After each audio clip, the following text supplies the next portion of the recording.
Hi, welcome back guys. This is your friend, the What If guy, back with another fanfiction. This is the first part of What If Issei Awoke the True Dragon. Now before starting, please give this video a like and subscribe to the channel if you want more videos like this. Now let's get into the fanfic.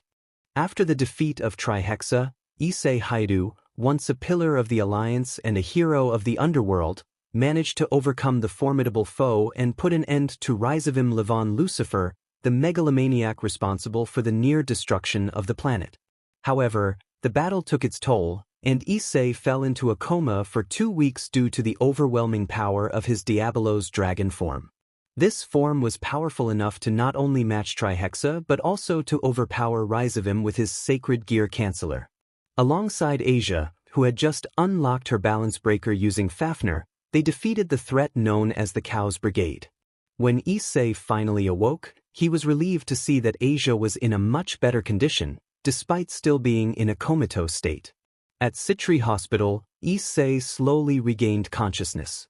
He looked around the room, noticing several machines attached to him.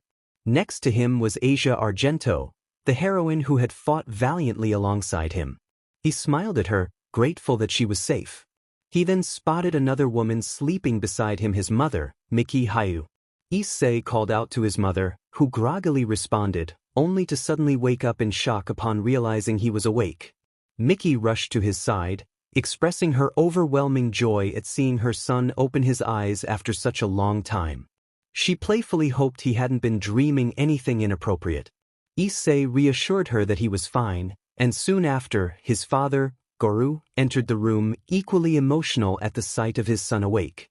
The family shared a heartfelt reunion, and Draigg, Issei's dragon partner, commented on how nice it was to have family around to cheer him up after waking up as a hero. Issei then inquired about Rias and the other girls, as well as the faction leaders. Goru explained that they had visited during the first week but had to return to their responsibilities, especially after the catastrophic effects of the battle, which had resulted in significant losses and damage. Miki mentioned that Azazel and a boy named Valley had also come to visit, along with his team. Issei felt a mix of emotions, realizing that even his rival had come to check on him while his own team had been preoccupied. He decided he would visit them to offer support and help alleviate their stress from college work. As Issei prepared to leave, his parents expressed concern about keeping certain truths from him, but Miki was determined to protect her son from any further pain. Issei then caught a cab back to the Hyudu residence, reflecting on how surprising it was that he felt strong after waking from a coma, unlike the stories he had heard. Upon arriving home, Issei sensed more than just the presence of the girls inside. Draigg warned him that something felt off. Issei tried to brush it off, thinking they might just be dealing with college-related stress. However, as they entered the house, they were met with unexpected sounds that left Issei shocked and concerned. Draigg's suspicions grew as they ventured further inside, hoping against hope that this was all just a misunderstanding. Issei awoke from his comatose state, slowly coming to terms with the reality that had unfolded during his absence. In just 2 weeks, everything and everyone around him had changed. The people he once knew and loved were not the same as they had been before. As he navigated this new world, a sense of confusion and longing filled his heart. He felt a deep desire to reconnect with those he had lost, but the distance between them felt insurmountable. Each familiar face carried an air of unfamiliarity, leaving Issei to grapple with the bittersweet memories of the past and the uncertain future that lay ahead. Even though a few people still loved and cared for him, the ones he loved had betrayed and discarded him without hesitation. At least in his final moments, there would still be people who loved and cared for him. Kiba rushed to Issei's side, determined to help him. Kiba expressed his urgency, vowing to find someone who could assist Issei with his dire situation. Draigg, the dragon within Issei, sensed the gravity of the situation and warned that things had worsened. The evil pieces were now acting as a catalyst for the dragon's fall disease, accelerating its effects. Instead of taking months to claim a dragon, it would now only take a few hours for Issei. Issei was bewildered by the rapid progression of his condition. Draigg urged him to remove the evil pieces quickly, as they were the cause of the accelerated decline. Kiba feared that removing them would lead to Issei's demise, but Issei, resigned to his fate, insisted that he needed to purge them from his body. It felt as if his own pieces were consuming him, much like Rias had devoured his emotions. Kiba decided to call Azazel, hoping he could help with the purging procedure. At the Grigori headquarters, Azazel was buried in paperwork, lamenting the endless tasks that prevented him from celebrating Issei's awakening. Barakwil encouraged him to stay positive, but Azazel was overwhelmed by the workload. Suddenly, Kiba's call interrupted him. He answered with concern, asking what was wrong. Kiba stuttered, mentioning Issei's condition, prompting Azazel to rush to his side. Barakwil, curious about the urgency, decided to accompany him. Upon arriving at the coordinates Kiba provided, Azazel and Barakwil were shocked by the sight of Issei lying on the ground, coughing. Azazel quickly deduced that Issei was suffering from dragon's fall, a deadly disease he had once cured in a she-dragon. The memory of that experience weighed heavily on him. Barakwil, unaware of the reasons behind Issei's suffering, listened as Azazel explained the situation. He felt a deep sense of disappointment, believing he had failed in raising his daughter, Akino, to be a better person. If only he had been there sooner, he thought, he could have prevented the turmoil that led to Issei's current state.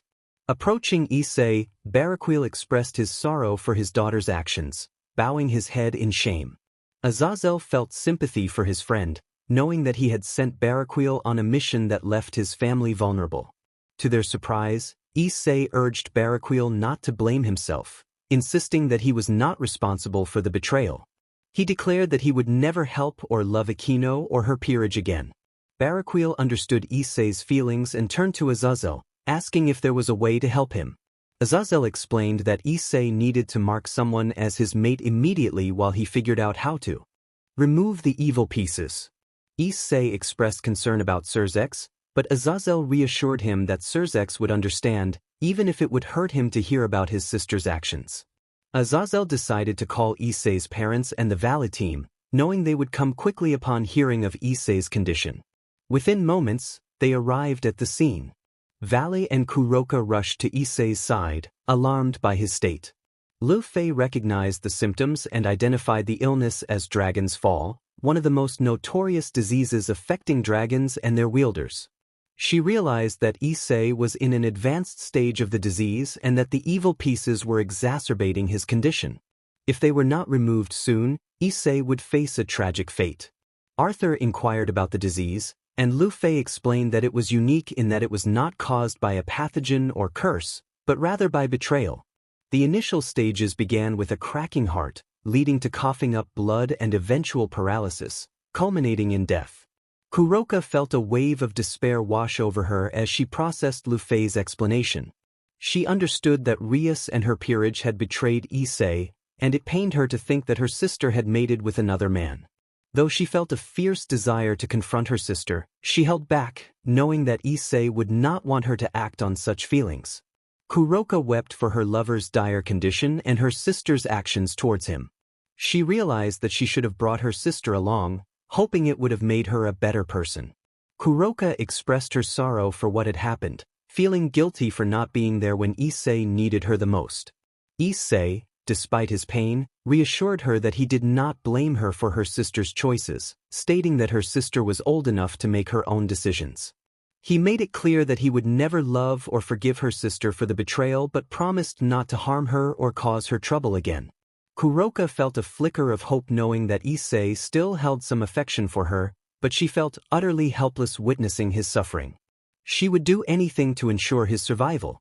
Miki, Issei's mother, lamented the situation, explaining to Valley that she had kept the truth from Issei to protect him. She believed that revealing the betrayal would have broken his heart even further. Goro added that they thought shielding him from the truth would be better since he had just awakened from his coma and might not believe them, given his loyalty to those who had betrayed him. Issei reassured his parents, telling them not to blame themselves. He understood their intentions and acknowledged that knowing the truth would have hurt him just as much. Albion, the voice of Vala's divine dividing, suggested that a mating ritual was the only way to save Issei. Kuroka immediately volunteered, surprising everyone with her readiness to take such a step for Issei's sake. She affirmed her love for him, stating that despite her sister's betrayal, she would never do the same. At that moment, another portal opened, revealing Rias, Gasper, and a now-awakened Asia. They were shocked and distressed to see Issei in such a vulnerable state, coughing up blood. Asia rushed to his side, tears streaming down her face, while Gasper followed closely behind, both desperate to help him. Asia attempted to use her healing abilities, but they proved ineffective. Rias, maintaining her composure, sought answers from Azazel, who explained everything that had transpired. The trio was filled with anger and disappointment, particularly Asia, who felt betrayed by Rias Gremory, the sister figure she once admired. Gasper managed to calm her, reminding her that Issei would not want them to seek revenge. Rias, though calm on the surface, was seething with anger at the actions of her king and peerage. Kiba and Gasper felt helpless, wishing they could do something to alleviate Issei's suffering. They fantasized about confronting Rias and her peerage for the pain they had caused. Arthur and Valley shared their frustration, wanting to teach Rias a lesson as well. Meanwhile, Biko comforted Kuroka, who was grappling with the realization of her sister's true nature. Lu Fei assisted Azazel in finding a way to remove Issei's pawn pieces to slow down his dragon fall, while Fenrir sat beside Issei during his final moments. Suddenly, a portal opened, slowing time for everyone except Issei and Draigg. Two figures emerged. One of them addressed Issei, identifying himself as Trihexa, the beast of apocalypse. Issei prepared for a confrontation, ready to defend himself. Trihexa assured Issei that he was not an enemy, at least not in his final moments. He explained that he had never wanted to be the feared beast he was known as and revealed that he had been sealed away by God to prevent his power from causing chaos. Draigg confirmed that God had indeed feared dragons. Trihexa revealed that he wanted to help Issei, offering him the chance to use his power to rid himself of the evil pieces. Issei was skeptical, questioning Trihexa's intentions and whether he would try to take over his body. Trihexa insisted he had no desire for Issei's body and simply wanted to repay a favor for freeing him from Rizavim's control. Issei, feeling he had nothing to lose, agreed to the proposal. The procedure began, a painful process that made previous injuries feel trivial in comparison. Eventually, the pain subsided, and Issei felt a sense of liberation as the evil pieces were purged from his body. He finally felt free from the torment that had plagued him for so long. That's when another entity decided to show up, sensing a very rare soul trait inside the brunette. The entity introduced itself as Chara Dreamer and inquired how Issei Hayadu found himself in a situation with the Beast of Apocalypse. Trihexa, the beast, dismissed Issei, asserting that he had no right to receive an answer. Chara, however, was not addressing Trihexa and warned it not to provoke them. Issei intervened, asking both to calm down and requesting Chara to drop the intimidating demeanor. Chara complied with a sigh and then revealed that they knew Issei's name because they worked in mysterious ways. They asked if they could call him Ise, to which Issei agreed, noting that they were not enemies. Chara explained that Issei possessed a very rare soul trait, the soul of determination. This trait was the rarest among all soul traits, with only one being born every 100 years. Souls like this could endure fatal injuries without visible wounds, remembering the pain and the circumstances of their demise from a different timeline before rewinding time to a fixed point. Chara elaborated on the 7 soul traits: bravery, orange; patience, light blue; integrity, dark blue; kindness, green; perseverance, violet; justice, yellow; and determination, red. They pointed out the red soul inside Issei's body, shaped like a heart and shining brightly in the void. Chara revealed that their own soul was the same color, indicating they shared the trait of determination. This connection granted them the power to alter timelines and perform what was known as a reset, which would revert time while allowing the user to retain memories of events that never occurred. There was also a true reset that completely erased the timeline, starting from a focal point, which in Issei's case was the day he met the fallen angel. Curious, Issei asked about the soul traits of supernatural beings. Chara explained that monster souls and supernatural souls were similar, except for hybrids, who inherited traits from their human parent. For instance, Asia had the soul of kindness, represented by the color green, while the fallen angel Azazel had a white soul, indicating his supernatural nature. Chara noted that humanity was seen as the most dangerous due to its potential, which is why supernatural beings sought to recruit humans. Issei declared that his goal remained unchanged. He would always protect the weak from the strong. However, he would no longer assist those who had betrayed him. He clarified that he would not seek revenge but would also not protect them. Chara was intrigued and asked why he felt this way. Issei then recounted his reincarnation as a devil and the betrayal he experienced from the ORC. Chara was furious at the betrayal, feeling a strong urge to confront the ORC but refrained, remembering a promise made to a certain skeleton to never kill again. They were relieved that Issei would not pursue vengeance in the new timeline, understanding that sins would only weigh down one's conscience. Chara expressed their admiration for Issei, noting that despite his flaws, he still saw the good in others, even those who had wronged him. They acknowledged the loyalty of those around him, who were once his enemies. With that, Chara suggested they not keep everyone waiting. As the time barrier dissipated, everyone was shocked to see the pawn pieces scattered on the floor and began to ask questions. Issei explained that an apocalypse beast had granted him a favor by helping him remove all the pawn pieces. Azazel, surprised, noted that his father had always claimed Trihexa was mindless. Issei corrected him, stating that God feared Trihexa because it was more powerful than him. Azazel was astonished that Issei had won Trihexa's favor and turned to Rias, remarking on her significant mistake. He then asked Issei what his next move would be, to which Issei replied that he intended to reset the timeline. Azazel and Baraquil were taken aback by Issei's words, realizing that only someone with the soul of determination could accomplish such a feat. They noticed the red soul within him, confirming their suspicions that he could perform a true reset. A reset button then appeared on his left hand. Mickey questioned Issei about his intentions, while Azazel explained that only a soul of determination could reset the timeline. Given Issei's experiences and his refusal to seek vengeance, Azazel was not surprised by his decision. He elaborated on how the soul worked, and they were astonished that Issei had attained such formidable power. They concluded that it would be best for this timeline to remain nothing more than a nightmare. Baraquil expressed concern, asking if Issei was sure about his decision. Issei confirmed that he would not assist them this time, especially in the new timeline. Everyone present understood that Issei had made up his mind to reset the timeline, even though they would remember it as a dream. His parents, Azazel, and Baraquil questioned whether they would ever see him again. Issei reassured them that they would. As everyone said their goodbyes, Issei promised to see them in the next timeline.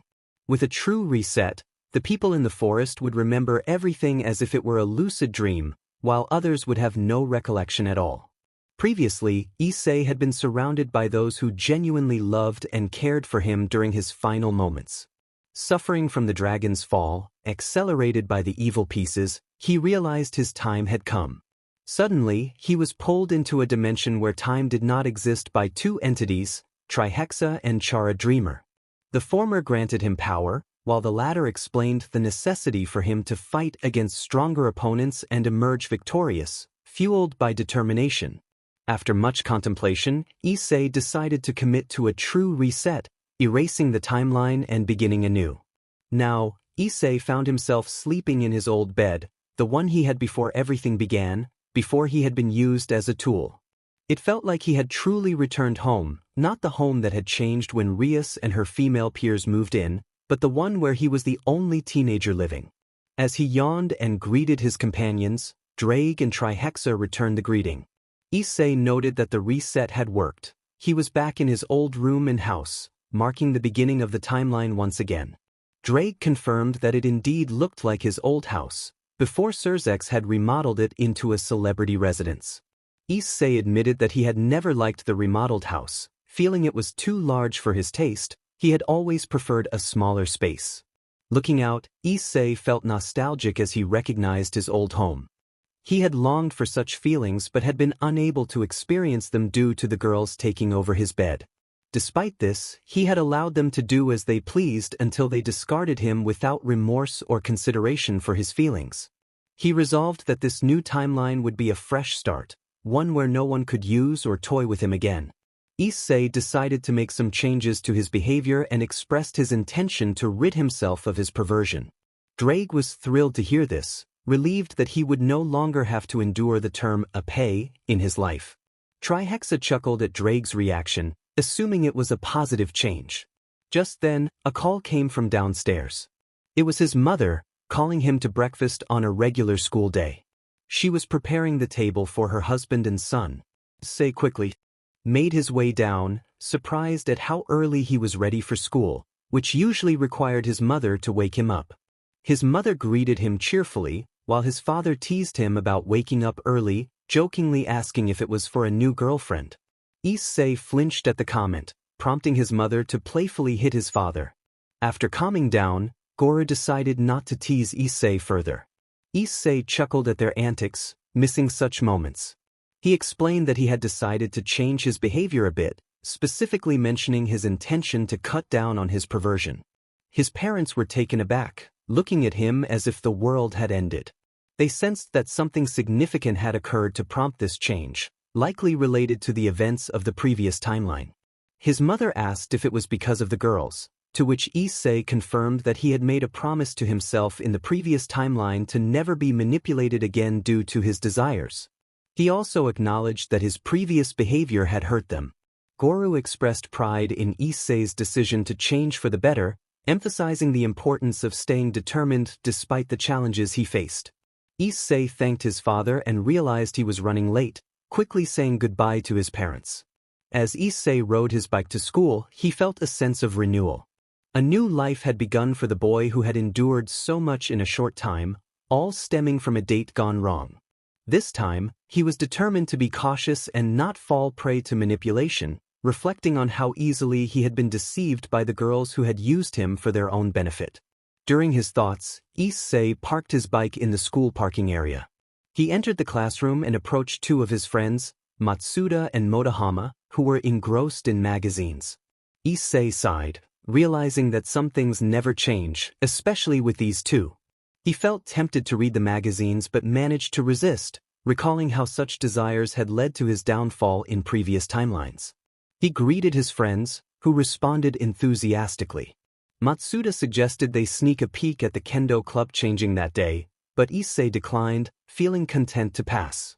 His refusal shocked the perverted duo, especially since he was usually the most eager among them. This unexpected decision stirred curiosity throughout the school, prompting endless questions directed at Issei. Two kendo captains, Murayama and Keitase, took particular notice. They had previously despised Issei for peeking at them while they changed, often punishing him severely when caught. However, upon hearing of his refusal to peek, they sensed something was amiss. Murayama held on to hope that Issei might be changing for the better, while Keitase remained skeptical. Earlier, Issei had experienced a significant moment in his life, losing his virginity unexpectedly. This was a first for him, something that had not occurred in any previous timeline. The fallen angel who had once acted without hesitation had shown him genuine affection. Determined to overcome his past habits, Issei had successfully resisted the urge to peek at girls, slowly building a measure of trust with the kendo girls who had once loathed him. In a private moment, Issei and Yuma, who had gone on a date that went surprisingly well, were enjoying each other's company. Issei had lost his virginity, an experience he had not anticipated. While they slept, Yuma accidentally revealed her wings, which made Issei chuckle at her carelessness. Even the dragons within him felt joy at Issei's newfound happiness. Earlier, he had assured his parents that he was staying at a friend's house, making it clear that it was not with Matsuda or Motohama. Issei reflected on how he never expected to lose his virginity in such a way.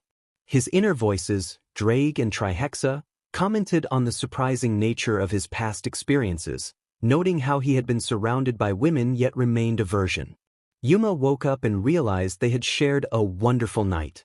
Upon noticing her wings, she stammered, trying to pass it off as a costume. The awkwardness of the moment was palpable, and she grew anxious when Issei remained unfazed. She questioned whether he knew about the supernatural and if he was involved with any devil's peerage, fearing that his interest in her was ulterior.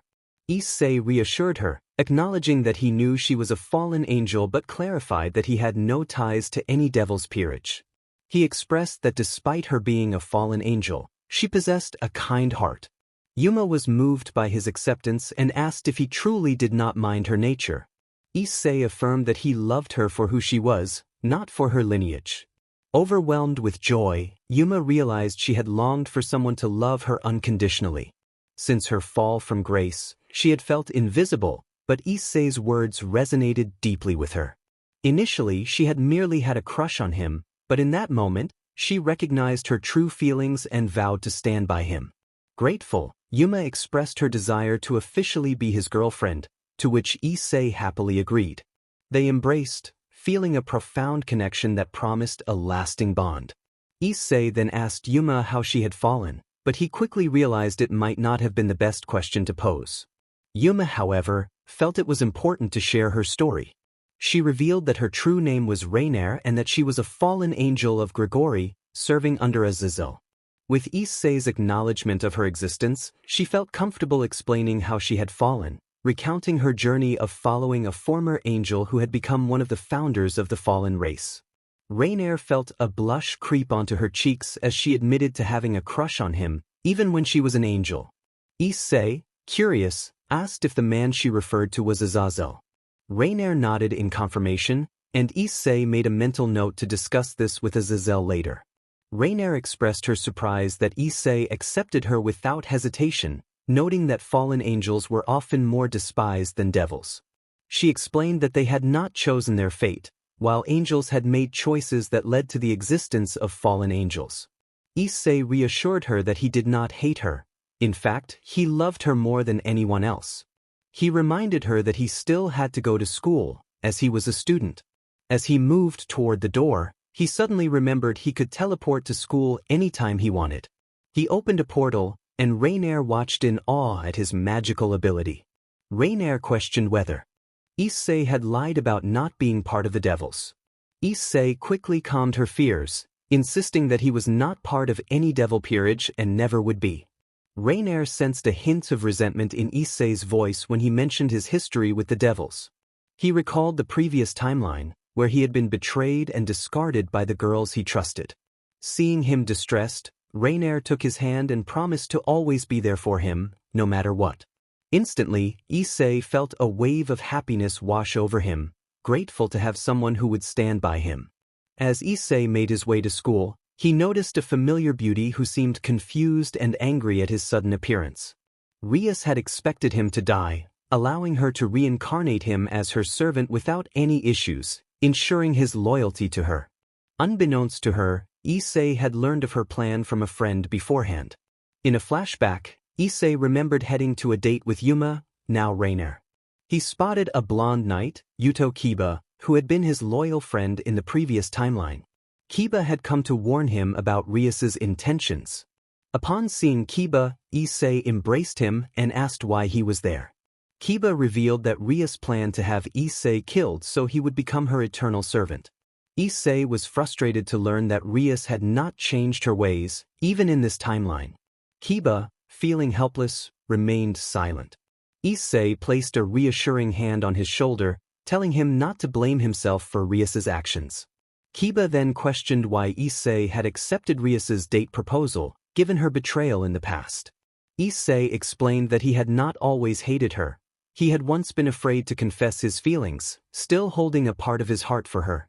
He and the dragons had found no deceit in her words at that time. Kiba was surprised by Issei's admission, recalling how Issei had once struggled to express his feelings to those who genuinely cared for him. He asked if there were changes in the timeline, to which Issei replied that Rias seemed more honest in her motives this time, suggesting that things might be different. Kiba then expressed concern for Gasper, who missed Issei. Issei guessed that Rias had locked Gasper away, claiming he could not control his powers. Kiba confirmed this, explaining that he had been keeping Gasper company and preventing him from becoming a stray. Issei felt relieved that Gasper had not run away. He then suggested that Kiba aim to become a high-class devil like he and Tannen had done in the previous timeline, which would free him from Rias's control and allow him to recruit Gasper into his peerage. Kiba agreed, trusting Issei's judgment and urging him to stay alive. As the flashback ended, Issei resolved to confront Rias. He entered the classroom, where his two friends, Matsuda and Motohama, attempted to punch him.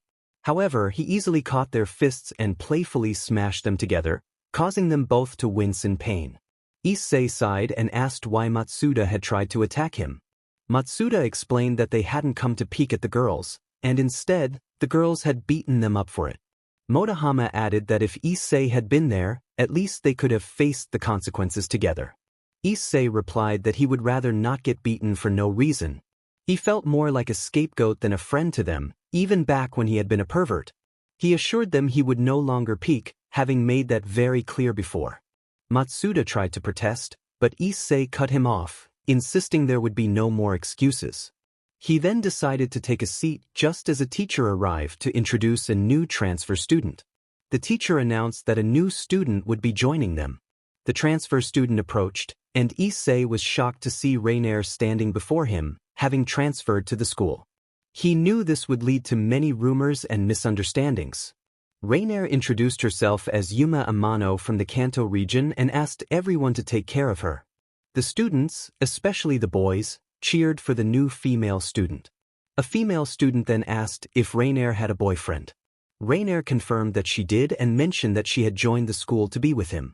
The male students in the class felt a wave of sadness, and Issei dreaded what was about to happen.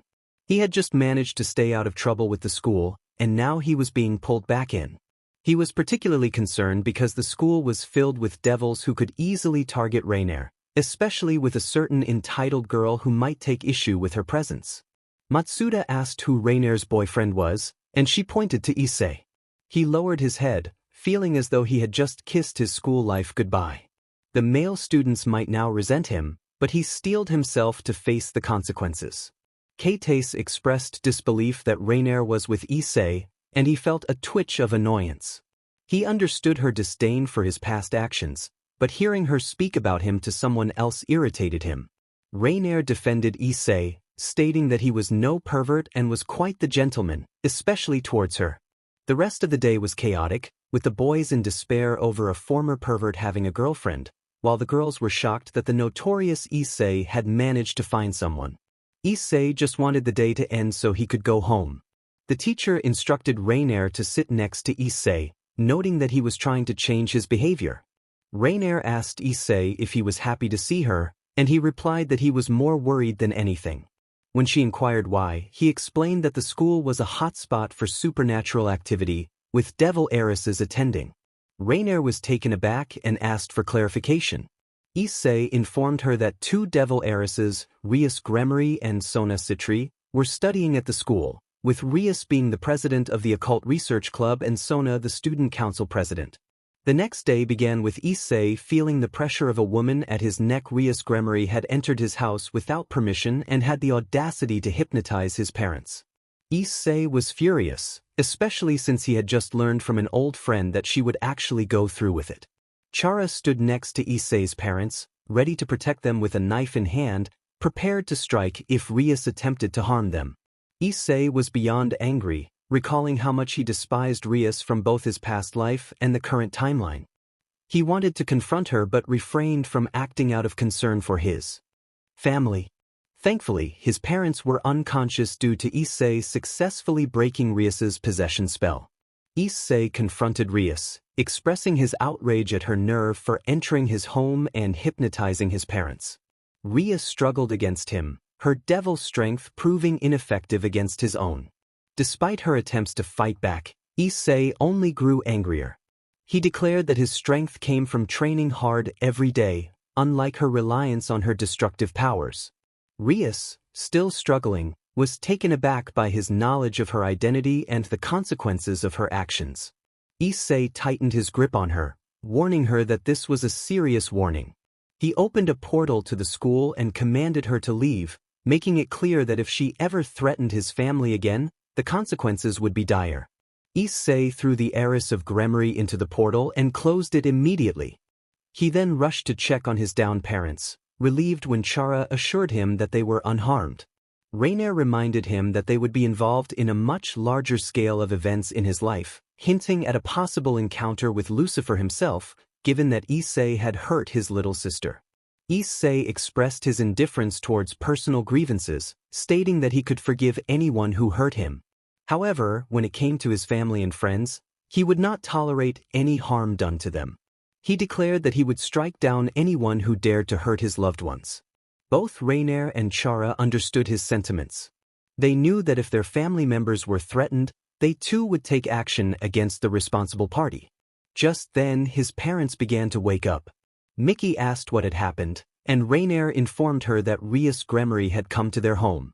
Panic set in for Mickey as she realized she had forgotten to buy a protective cross for herself and her husband. Now that they knew the true nature of Rias, they felt fear and resentment towards her. Issei approached them and reassured them that nothing would happen as long as he was with them. Chara echoed Issei's sentiments, vowing to protect her adoptive parents no matter what. Issei felt a mix of embarrassment and happiness at being called Big Brother by Chara, grateful that she would defend their new family. They needed to get ready for school. At the Hyudu residence, Goru informed Issei that Mickey had filled him in on the situation, and they needed to be more cautious with Rias around. Issei assured his father that he had enhanced the barrier around their home, making it impenetrable for anyone below Satan class. He warned that if Rias dared to enter without his permission, she would face severe consequences. Mickey thanked Issei for always protecting them, to which he replied that it was his duty, even if they sometimes hated him. Goru then mentioned plans to enroll Chara in Issei's school that very day. Issei asked Chara if she was ready, and she eagerly confirmed her excitement to learn. After getting ready, Issei and Raynare headed toward school. On the way, Issei noticed a peculiar door on the wall. Raynare asked if something was wrong, but Issei told her to go ahead while he checked it out. As he approached the door, two dragons began to speak to him. Draigg complimented Issei on his display of dominance earlier, while warning him to stay away from the door, sensing something unusual emanating from it. Trihexa agreed, noting that the energy felt beyond their world, but ultimately left the decision to Issei. Curiosity got the better of him, and Issei opened the door. To his surprise, he found a skeleton without facial features, its eye holes extending far beyond a normal skeleton's. The figure wore a black jacket and regular pants. As Issei approached, the skeleton jolted, and two white dots appeared in its eyes. The skeleton greeted Issei, who was taken aback and went on high alert, ready to defend himself. The skeleton assured him that it meant no harm and simply wanted to talk. It introduced itself as Dxd, the former royal scientist of the monsters and the creator of the core. Issei inquired why Gaster had appeared in Japan. Gaster explained that the void had strange interactions with this dimension. When Issei asked how Gaster ended up in his current state, Gaster recounted his experiments with the core and human determination, which had gone awry. He had accidentally opened a portal to the void and was managing to save two of his assistants. However, the void had drained his sanity and body over time, leaving him in his current form. Gaster expressed regret that no one in the surface world remembered him, as it had been so long since he had been there. Issei felt sympathy for Gaster, realizing that the scientist had only wanted to pursue his dreams but had inadvertently caused his own predicament. As their conversation continued, the void began to close. Gaster noted that it was time for Issei to leave and reminded him not to be late for school. Issei expressed concern for Gaster, but Gaster reassured him that he would be fine and that they would meet again. With that, Issei left, wishing he could help Gaster escape his situation. The dragons warned him that even a god could not free Gaster from the void. They knew that staying there any longer could lead to Issei's corruption, just like Gaster's. Issei then met up with Raynare, and they continued on to school. In the following days, nothing particularly special occurred, aside from 3 of the 4 ORC members glaring at Issei, which was beginning to annoy him. Issei understood that Rias was too proud to apologize for her attack on his parents. He and Raynare were under constant watch not only from the Occult Research Club but also from the Student Council president, who was wary of Issei after he had single-handedly defeated Rias and opened a portal to the school without anyone noticing. Sona wanted to assess Issei's strength to determine whether he would be an enemy or an ally. Rias had made a mistake in her desperation to recruit a new member for her peerage. Given Issei's potential to strike at any moment, Sona felt it was crucial to tread carefully around him. Tsubaki suggested that Sona should call her sister for help, but Sona dismissed the idea, knowing her sister would charge in recklessly, causing chaos that they needed to avoid. Issei, noticing their predicament, decided to play a prank on them.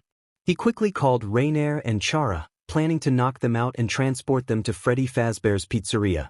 When Sona and Tsubaki regained consciousness, they found themselves in an unfamiliar place. They realized they had been knocked out and that their teleportation magic had been disabled, leaving them stranded. As they looked around, Issei, disguised as the voice of Phone Guy, welcomed them to the pizzeria and warned them about the animatronics that roamed the place at night. Sona and Tsubaki felt a headache coming on from the mention of God, and they quickly turned to the security feeds, noticing that Bonnie and Chico were missing and watching them ominously. Sona urged Tsubaki to secure the doors, and they braced themselves for whatever might come next. They fought off the animatronics until the lights suddenly went out, and a chilling sound echoed around them. In a moment of panic, Sona exclaimed that they were in serious trouble. Just then, Freddy made a startling appearance, causing both of them to scream in fear. Meanwhile, Issei and his friends watched the duo's frantic attempts to fend off the animatronics, laughing at their reactions. After a while, Issei decided it was time to end the fun and teleported Sona and Tsubaki back to the student council office. When they arrived, Saji, still recovering from the shock of the situation, helped them up and asked what had happened. Sona and Tsubaki were left exhausted for the rest of the day, giving Issei a temporary reprieve from their scrutiny. Saji, already overwhelmed with his responsibilities, now had to manage their unexpected unconsciousness. Back with Issei, Raynare expressed her delight at the prank, mentioning how much fun it had been. After saying goodbye to Chara, who had to head home, they returned to their classes. Unbeknownst to them, Rias was watching with a mixture of hatred and fear. She realized that she was not strong enough to confront them, especially after Issei had begun training Raynare. Rias feared for her safety, knowing Issei had warned that he would not hesitate to protect his family. Aquino asked Rias what their next move would be, to which Rias replied that they should keep their distance from Issei, who had made it clear not to provoke him or his family. Kiba reminded them that he had warned Rias against antagonizing Issei, emphasizing that they should take the opportunity to build a relationship rather than destroy it. Kaneko, however, believed Issei would not act against them, but Kiba passionately argued that Issei would show no mercy if they threatened his family. Frustrated, Kiba left to clear his head, planning to visit Issei's home to apologize to his parents for Rias's actions.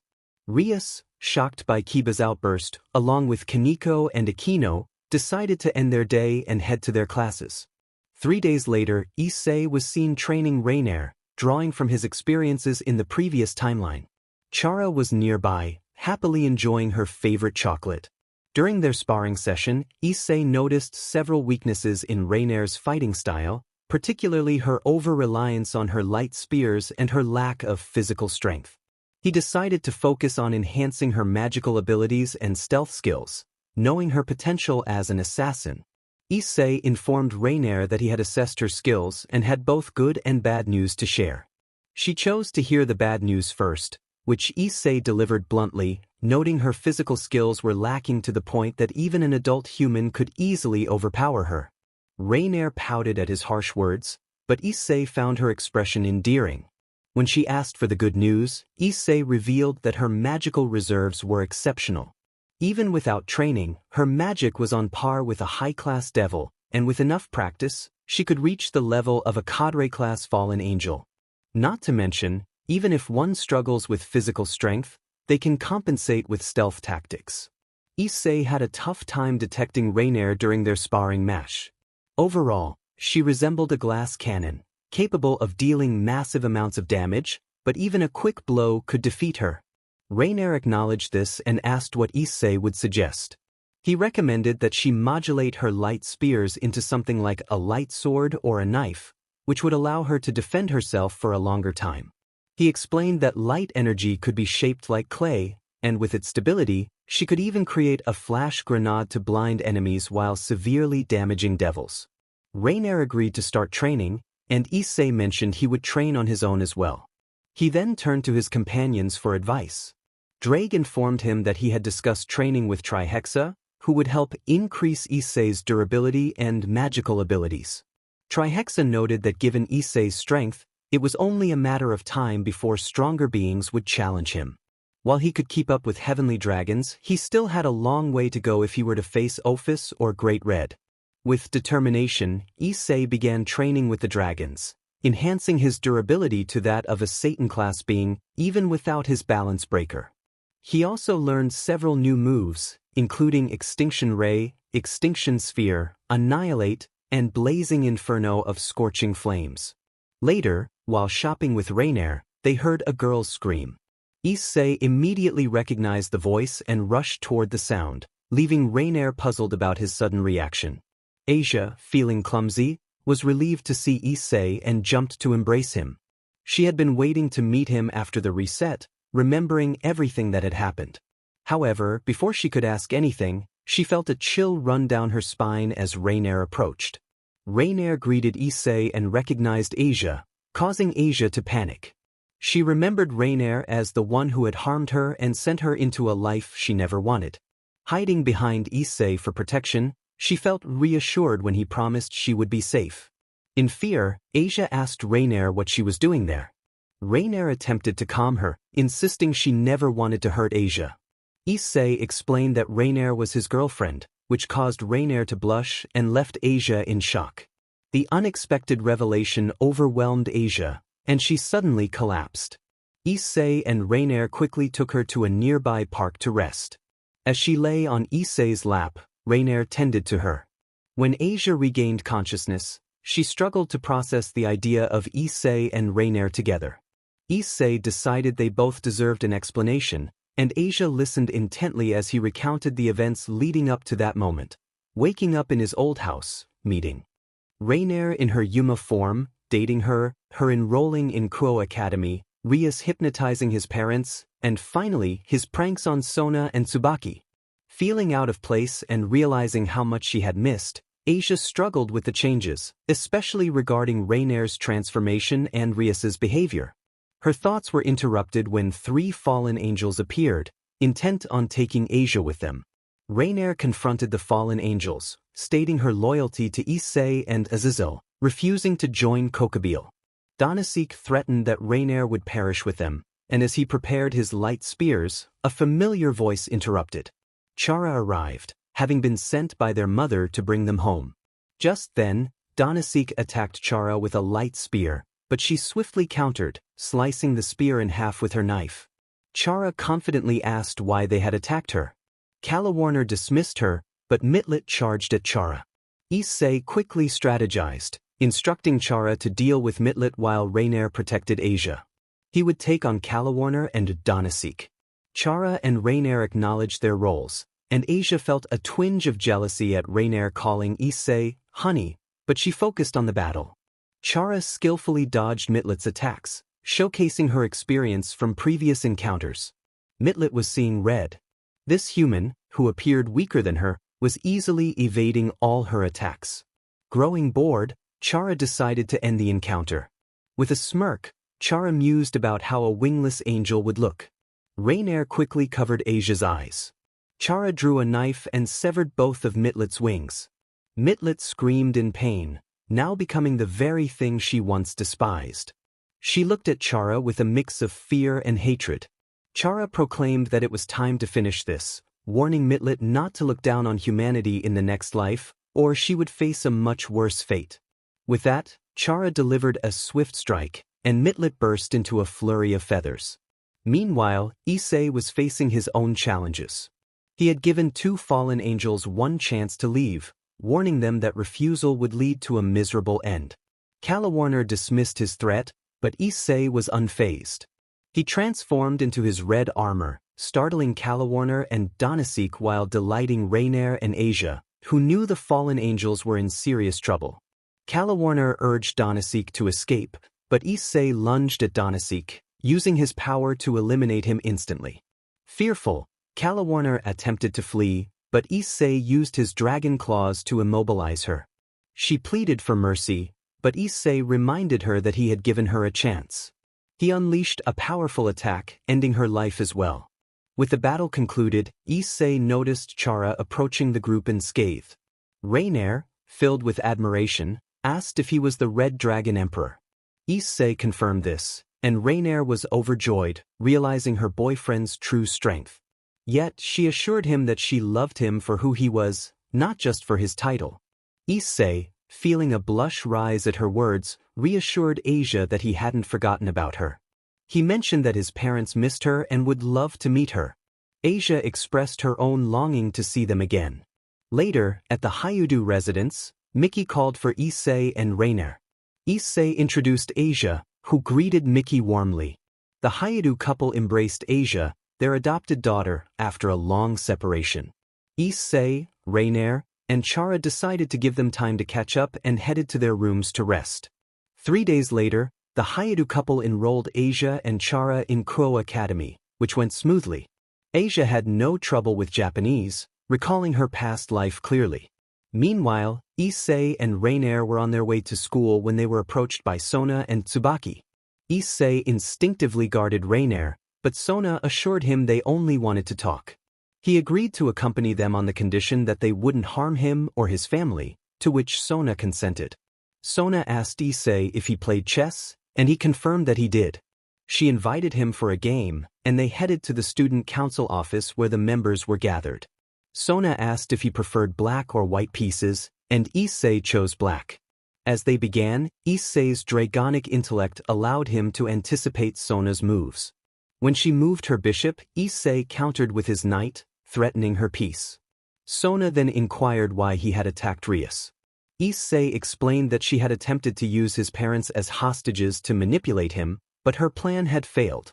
Sona moved her pawn to protect her bishop, but Issei had predicted this, positioning his bishop to threaten her queen and prevent her escape. Sona moved her pawn, but it was too late. She lost her queen in exchange for Issei's bishop, missing the opportunity to castle. She wondered if Issei posed a threat to them. Issei clarified that he was only a threat to those who attacked or threatened his friends or family. Rias had crossed that line, and Issei made it clear that he only offered one chance after that. There would be no mercy. Saji, who understood Issei well, realized that the Issei who had joined the school was no longer the same. Sona had ensured that he would not provoke or interrupt Issei without reason. After a few more moves, Issei had lost only his bishops and a few pawns, while Sona had lost her queen, both her rooks, knights, and one bishop. Sona expressed her intention to find out whether Issei was an enemy of the devil faction, and she apologized for Rias's actions. Issei reassured her that it was fine and that she didn't need to apologize for Rias. He then declared checkmate. Sona looked at the chessboard and realized her king was surrounded by Issei's queen on one side, while the rook blocked the other 2 lanes, confirming her defeat. Even her peerage understood the implications of the game. Issei complimented Sona on the match and suggested they could play again later if she wanted to. Sona responded affirmatively, still processing the outcome. After Issei left the student council room, Saji, a member of Sona's peerage, asked if what had happened was true. Sona confirmed it and instructed Tsubaki to contact her parents, revealing that they had found a suitor for her, someone who was smarter than she was. In the previous chapter, the aftermath of Rias's actions had intensified Issei's feelings of animosity towards her. He had encountered an enigmatic visitor known as W. Gaster, discussing his fate and promising to meet again in the future. As Issei headed to school, he dealt with the repercussions of his actions towards Rias, with the ORC and the student council following him. He decided to train Raynare in her light magic 3 days later while he trained with the 2 dragons residing within him. The next day, they met Asia, another friend of Issei's who had loved him in a past timeline and remained by his side until the very end before the reset. She remembered everything from that timeline.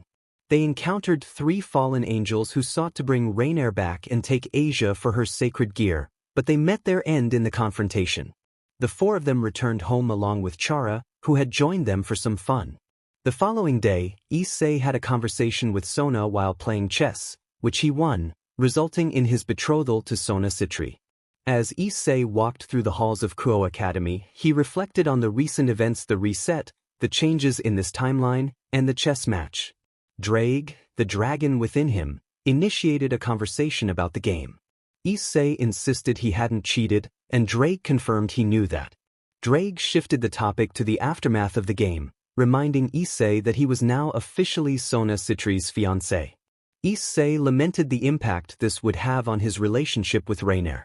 Determined to inform Raynare about the developments, Issei hurried to his class, arriving early due to a hunch. The teacher announced that 2 new students would be joining the class. Chara introduced herself as Issei's adopted sister, while Asia introduced herself as well. Issei acknowledged their arrival, noting Raynare's anticipation for Chara's first day.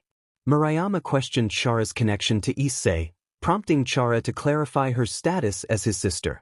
Issei glared at Murayama, frustrated by how people focused on past mistakes instead of recognizing his efforts to change. Murayama felt a chill, sensing the tension and knowing it was wise to remain silent. Keitase noticed Murayama's unease and inquired about it. "Hayadu, what did you do?" Issei was sitting quietly, confused by Keitase's concern. He suggested that she focus on her friend, who seemed frightened. Keitase understood Issei's point and decided to comfort her friend instead, recognizing that Issei had genuinely changed for the better and there was no need to provoke him. Raynare approached with a menacing smile, prompting Issei to realize he needed to tread carefully with his response. He insisted that he had done nothing wrong, explaining that he merely looked at her and she started trembling. Despite his disdain for his former self, he felt a familiar fear around Raynare, reminiscent of his feelings for Rias. She meant everything to him, and he would go to great lengths to protect her, even if it meant facing a god. Raynare smirked, declaring that she would keep an eye on him. Issei acknowledged her with a respectful nod. Their teacher then intervened, asking everyone to settle down as they had a class to finish. She instructed Asia and Chara to sit in front of Issei and Raynare. Curious about Murayama's shivering, Issei sought answers. Trihexa explained that his glare was intimidating, akin to that of a god, which would naturally frighten anyone of a lower rank, including humans. At Kuo Academy, Issei was in the cafeteria enjoying an early lunch when Momo Hanakai, a member of the student council, approached him. She had been sent by Sona to summon him to the student council office. Momo informed Issei that Sona wanted to speak with him about something important and personal. Issei had anticipated this moment and asked her to lead the way. Momo suggested they drop the formalities and that he could call her by her first name. Issei agreed, and they made their way to the student council room. Inside, Sona was adjusting her appearance, secretly admiring Issei's transformation into a better person. She greeted him warmly upon his arrival. Issei inquired about the reason for his summons, and Sona encouraged him to call her by her first name as well. Saji, feeling envious that only a few could address Sona so casually, was teased by Issei, who sensed his jealousy. To lighten the mood, Issei mentioned that 2 girls in the school had a crush on Saji, causing Momo and Rhea to blush. Saji, eager to know who they were, was met with Issei's playful refusal to reveal their identities, though he did offer a hint that they were both second-year students. Determined, Saji proclaimed that he would find and win over the girls, vowing that he would no longer be seen as single. Issei chuckled at Saji's enthusiasm, while the girls continued to blush, and Sona grew increasingly embarrassed by the situation. She urged everyone to focus, reminding them of the chess match that had brought them together. Issei, thinking Sona was accusing him of cheating, defended himself by stating he had played fair. Sona clarified that since he had defeated her, they were now engaged. Issei was taken aback and asked for an explanation. Sona explained the context of declining pure-blooded devils due to the Great War, which had led to many arranged marriages among noble families to preserve their bloodlines. Issei nodded, recalling his own experiences with arranged marriages and his disdain for them as they stripped individuals of their freedom. Sona continued, stating that she had declared she would only marry someone smarter than herself, determined through their chess match. Issei processed this information and realized that by winning he had inadvertently gained a fiancée. However, he firmly stated that he would refuse the arrangement. He expressed his belief in the importance of choice in relationships, emphasizing that he did not want to force Sona into something she did not desire. He was committed to advocating for her freedom and happiness, proud of his stance as a dragon who valued freedom above all else. The other members of the student council were stunned by Issei's declaration, impressed by his conviction. Meanwhile, Sona felt a rush of emotions, never expecting to develop feelings for someone who had once been a notorious pervert. She admired his determination to change, even in the face of adversity. But today his words not only showed no deceit but also revealed true emotion. Sona decided to give their date a chance, suggesting they see how it goes. If it didn't work out, they could cancel the engagement. Issei agreed, curious about when they could go. He then mentally communicated with his dragons, expressing his unease about the situation. Trihexa encouraged him to give it a try, assuring him it wouldn't be so bad. Draigg chimed in, reminding Issei that his dream of being a harem king was still alive, albeit with a twist. Issei resolved to see how it unfolded. He snapped back to reality when Sona called out to him, reminding him of their conversation. He also wanted to mention that he had a girlfriend, but Sona already knew and was fine with sharing, as the supernatural world accepted harems. They agreed to meet at 11:30 on Saturday. Issei felt comfortable with it, as long as his girlfriend was okay with it. Draigg cheered him on, but Issei playfully told him to be quiet. Draigg laughed heartily, while Issei sighed.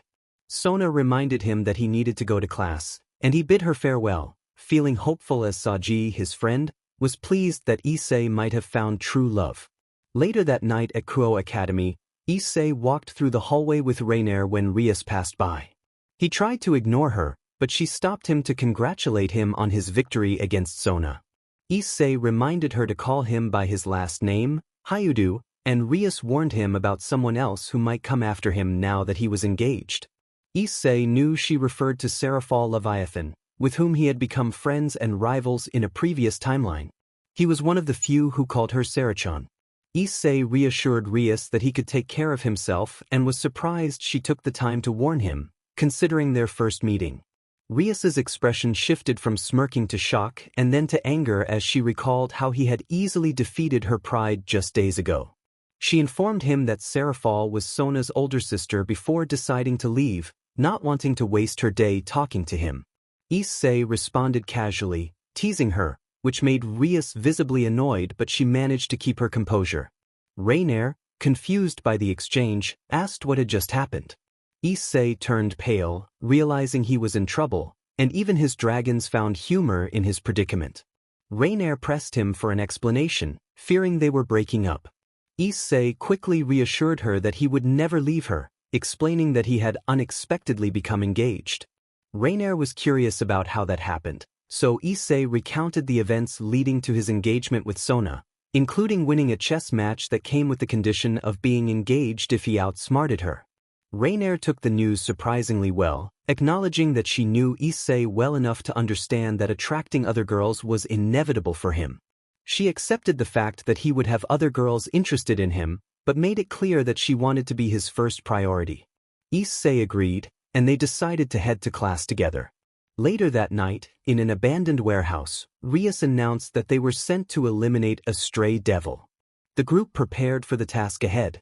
Upon entering, they found Issei and Raynare present. Issei approached them, clapping and teasing them about their tardiness. Rias demanded to know where the stray was and what they had done. She was furious to see Issei, while Akino and Kaneko shared similar sentiments. Kiba, however, had a hidden smile, knowing Issei must have already dealt with the stray. Issei informed them that he had already taken care of the stray, suggesting they could call it a day. Rias, frustrated, demanded to know why he was there.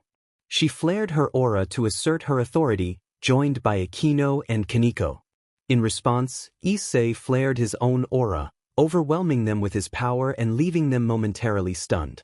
Kiba, being the most level-headed of the group, suggested they hear the situation out before taking action. He urged everyone, including the president, to calm down. Issei took a deep breath, knowing Kiba was the link between him and the occult research club. He felt overwhelmed by the ongoing pride and stubbornness of Rias Gremory. Once Rias settled down, Issei spoke up, revealing that he had already dealt with the stray devil before their arrival. He offered to handle the cleanup, prompting Rias to feel a mix of shame and relief. Acknowledging Issei's efforts, she decided it was best to leave with her peerage. With Rias and her team gone, Issei and Raynare were left alone. Raynare questioned whether Issei would share the details of his actions. Issei dismissed the idea, preferring to keep the specifics to himself. In a flashback, Issei recalled arriving at the location where the stray was rumored to be attacking. Raynare expressed skepticism about the rumors, but Issei explained that the devils preferred to keep such matters hidden from the public. As they prepared, Issei sensed the stray devil's presence and called her out. A girl emerged, revealing herself as Visser, a devil with the lower body of a centaur and the upper body of a strikingly beautiful woman. Issei was momentarily captivated but quickly regained his focus, dodging her acidic attack and warning Raynare to stay back. He instructed Raynare to use her light grenades to immobilize Visser rather than harm her. Raynare complied, creating a burst of light that burned Visser's skin and temporarily dazed her.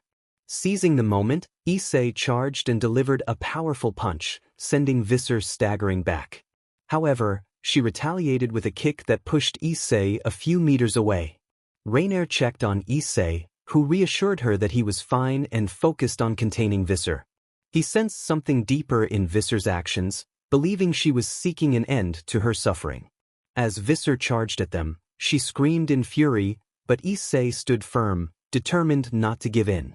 He decided to escalate the confrontation, using a small fraction of his power to roll Visser and fling her against a wall. Raynare quickly created a web of light to trap her. Once Visser was ensnared, Issei demanded to know why she had harmed others. Visser, feeling defeated, expressed her desire for death, believing that her monstrous form had driven her to seek attention through violence. She revealed her tragic backstory, detailing her abusive master who had exploited her and her peers, leading to their downfall. Issei listened intently, recognizing the name of her master from a past timeline, stirring feelings of anger within him. Raynare echoed Issei's sentiments, expressing disgust at the man's actions. When Issei asked for the master's name, Visser revealed it to be Diodora Astaroth, a name that ignited Issei's fury as he recalled the man's past crimes. Despite his anger, Issei remained composed, refusing to grant Visser her wish for death. Instead, he offered her a chance at redemption, explaining that he could remove the evil pieces binding her to her monstrous form. Although the process would be painful, it could restore her humanity. Raynare voiced her concerns about the procedure, but Visser, resigned to her fate, encouraged Issei to proceed. He prepared to perform the extraction spell, focusing on minimizing any internal damage. As he worked, Visser experienced intense pain, but after a tense PRD, Issei successfully disintegrated the evil piece. With the transformation complete, Visser's centaur legs gave way to human ones. Issei quickly conjured some clothes for her, ensuring she was covered. When Visser awoke, she was overwhelmed with emotion, crying and embracing Issei in gratitude for her second chance at life. Issei kept his distance, aware of Raynare's watchful gaze. Someone said it right when they said, "Jealousy is a woman's kryptonite." Issei felt a sense of relief as Visser expressed her gratitude. She was overwhelmed with emotion, thanking him profusely and declaring her eternal debt to him. Issei reassured her that it was no trouble at all, but urged her to find a job and a safe place to hide from the devils until he could resolve the matter with Diodora. Visser agreed and hurried away just as Issei sensed the approach of some devils. Moments later, Rias and her peerage arrived. Raynare commented on Issei's ability to work miracles, to which he responded with a simple thank you. Noticing Raynare's sudden sadness, Issei instinctively hugged her to lift her spirits.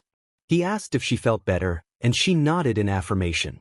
With that, they decided to head home, and Issei opened a portal for their return. The next day at a mall, Issei awaited another date, dressed in a hoodie, a striped shirt, and modern jeans. He was excited for Sona Shirturai, also known as Sona Citri, to arrive. When she appeared, she was dressed appropriately for their outing, and Issei greeted her warmly, assuring her that she hadn't kept him waiting. As their date commenced, Issei felt fortunate to have learned how to create money from thin air, allowing them to dine at a nice restaurant. However, unbeknownst to him, Saji and the student council vice president Tsubaki were spying from behind some bushes, along with Serafal Leviathan, who soon joined them. Tsubaki inquired about Serafal's presence, and Serafal explained that she was simply checking on Sona's date. Saji, recognizing Serafal's status, was cautioned by Tsubaki to remain quiet, fearing the consequences of drawing her attention. Issei, aware of their presence, chose to focus on enjoying his date with Sona.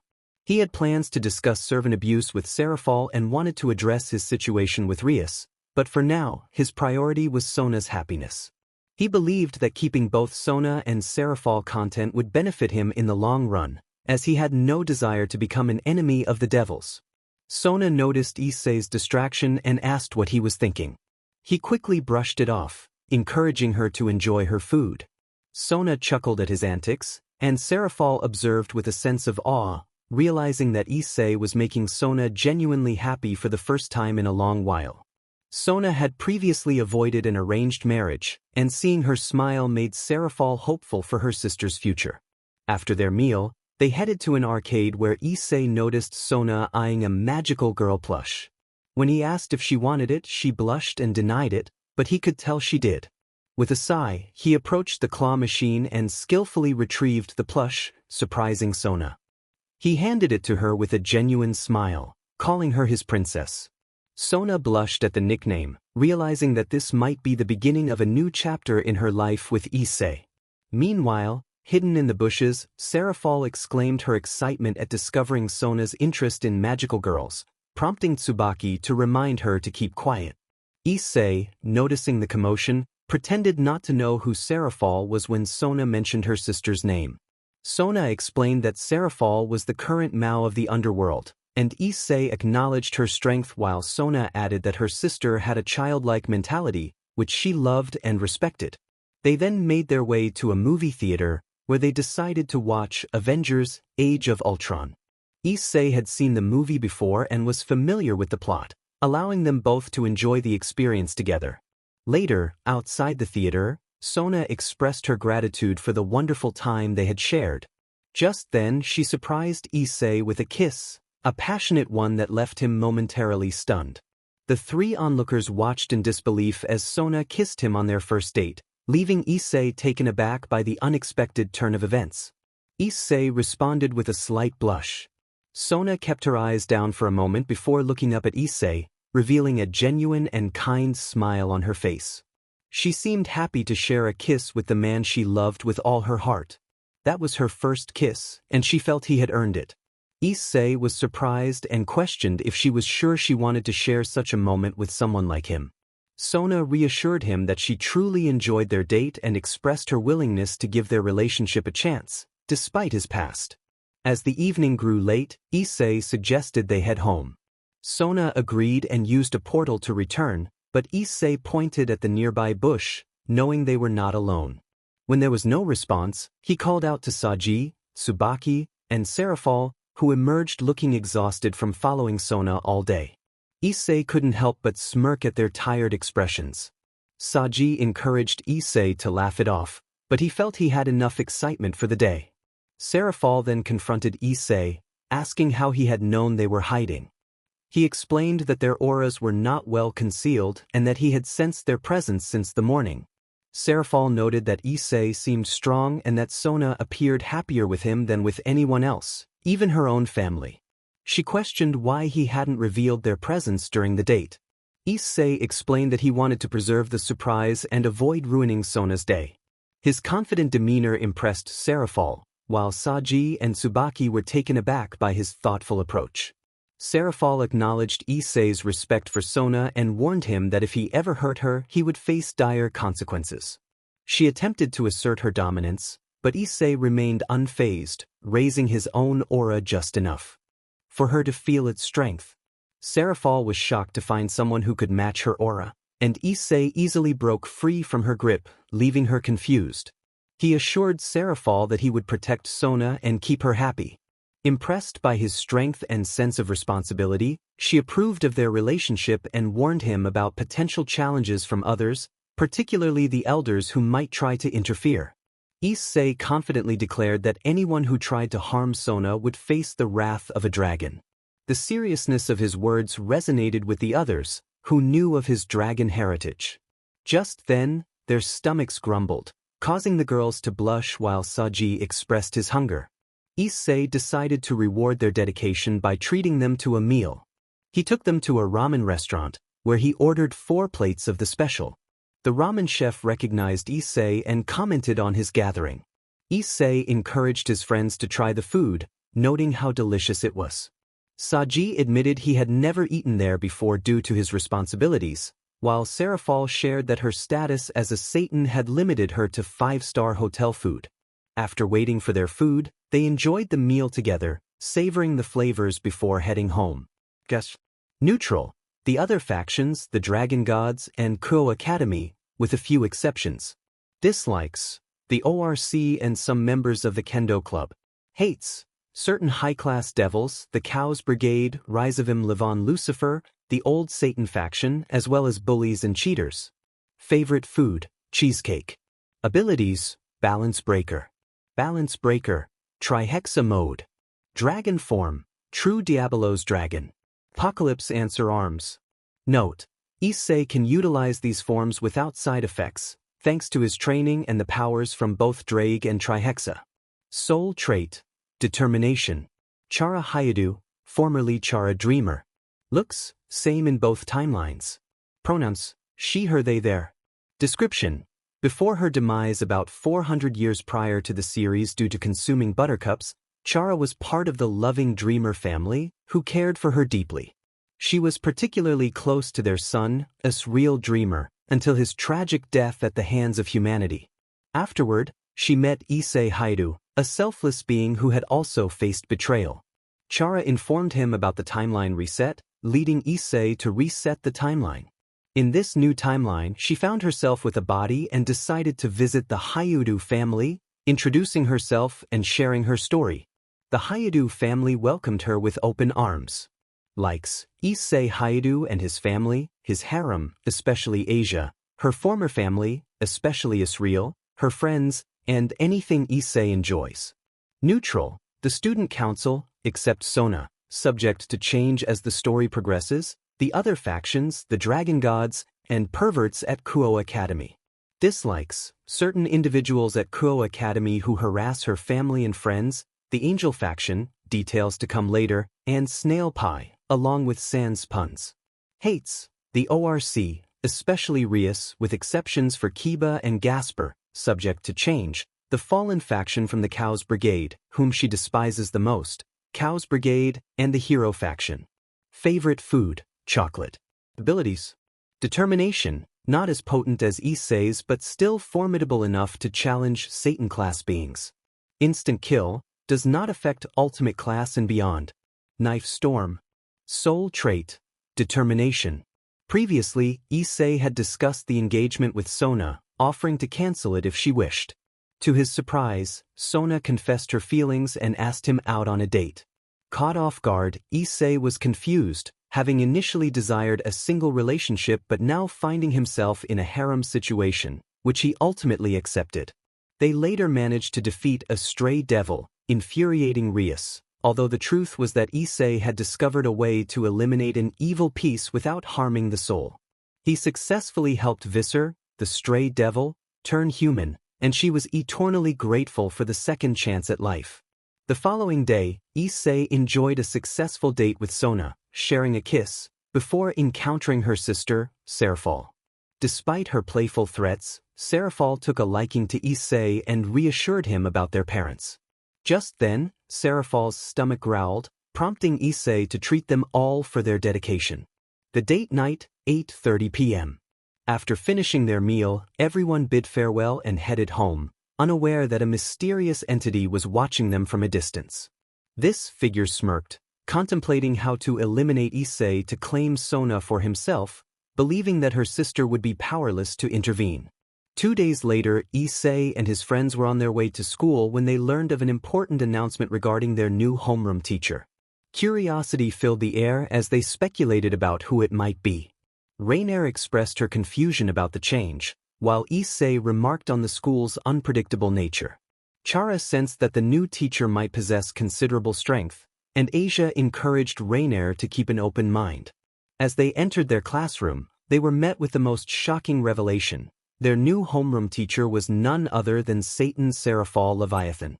Seraphal greeted the class enthusiastically, introducing herself as Professor Levi. Issei and Asia were taken aback, realizing that a Satan was now their teacher, and they understood the reason for her presence. She was there for Sona. Issei couldn't help but feel a mix of excitement and pity for Sensei, knowing how much he disliked paperwork in the previous timeline. Earlier, he had informed Asia and his parents about his relationship with Sona, and they surprisingly accepted it well. In the previous timeline, his parents had never opposed his dream of becoming a harem king, and Asia was unsurprised, knowing about his nature and tendency to attract women. She remembered that in his past life, he had gained true affection from 3 women, Kuroka, Roswies, and herself. All 3 understood that he would do anything to keep the women in his life as happy as possible. The boys cheered for the beautiful professor who had arrived at their school, excited to have her for every class. The girls, on the other hand, sighed at the boys' antics, wishing for a female homeroom teacher to admire. Seraphal, however, enjoyed the liveliness of the class. Issei wondered what Miss Sarah would be teaching them. Seraphal announced that she would be teaching history. Everyone was shocked that the new professor had called Issei by his first name. Issei, feeling embarrassed, kept his head down to avoid attention, while the girls chuckled at his plight. One student questioned why Seraphal had addressed Issei so casually. Seraphal explained that it was because they were good friends, prompting Issei to sigh in response. An uproar ensued among the students about why Issei attracted so many girls. They were eager to learn his secret, claiming he seemed to win their affection effortlessly. Offers of money were thrown around as students urged him to share his secret. Issei kept his head down, feeling overwhelmed by the unwanted attention that seemed to follow him, even across timelines. The girls tried to calm the boys down, and Issei made a mental note to speak with Seraphal and Sona later. In the student council room at 12:30 a.m., Issei spoke to Sona about her sister being his homeroom teacher. Sona expressed her frustration, noting that just when she thought her life was going to improve, Seraphal showed up to complicate things. Issei felt guilty, but Sona reassured him that he was not to blame. She explained that her sister often acted childishly around them and would only take on her true responsibilities when necessary. Sona intended to remind her sister to act like a teacher in front of the students. Previously, the aftermath of a date between Issei and Sona had led to Seraphal Leviathan, Sona's older sister, joining the academy as a teacher under the name Sarah Levi. This revelation shocked many, especially Sona, Issei, and Asia. An unexpected visitor, Rias Gremory, attempted to enter the Hayadu residence but was repelled by Issei's force field. Rias had tried to nullify an arranged marriage by seeking intimacy with Issei, who firmly refused her.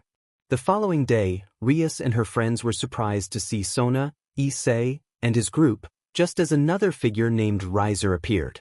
He provocatively taunted Issei and attempted to embarrass Rias, leading to Issei standing up for her and humiliating Riser in return. Riser left, vowing revenge against Issei. In the aftermath, Issei resolved to fight for Rias, not out of forgiveness, but because he despised the idea of her freedom being taken away. After the events in the Occult Research Club room, the ORC and Issei's group headed to the Gremory mansion to train for their upcoming fight. Issei needed to prepare for potential enemies from other realities and timelines, but for now, his focus was on training the ORC. He urged his friends to pick up the pace, noting that even a snail moved faster than them. Rias pleaded for him to go easy, explaining that they couldn't match the speed of others. Issei emphasized that if they wanted to grow stronger, they needed to push themselves. He pointed out that Kiba and Kaneko had already completed their uphill training, which surprised him, especially with Kiba's performance, demonstrating that even simple training could yield significant results. Kaneko expressed her determination to succeed, motivated by those who had given her a second chance at life. She began running the 25 laps Issei had assigned, undeterred by the challenge. After 30 minutes, Rias and Akino were exhausted, while Kiba worked on increasing his durability, understanding that speed alone wasn't enough in a fight. Issei gathered everyone to begin their actual training, assigning Chara to train with Kiba to address his durability issues, while Raynare would train with Akino. Kaneko and Rias would train with him. When Akino raised her hand to question why she had to train with Raynare, Issei recognized her lingering hatred toward the fallen angel race. He understood that she needed to overcome this hatred, as it would ultimately hinder her growth. He explained that both of them were highly skilled in magic, making it beneficial for them to train together. Issei and the others took their positions as they began their training in their respective fields. With Chara and Kiba, Chara expressed her determination not to go easy on Kiba, despite knowing about the past timeline. Kiba, confident in his abilities, welcomed the challenge. Chara blushed at Kiba's fearless demeanor but quickly focused on their training. She drew her knife, ready to engage. As they began, Kiba took an offensive stance while Chara assumed a defensive position. Kiba skillfully parried Chara's knife with his sword, and she found it challenging to keep up with his swift movements, often relying on her agility to evade his strikes. Frustrated, Chara acknowledged Kiba's speed and inquired about his training.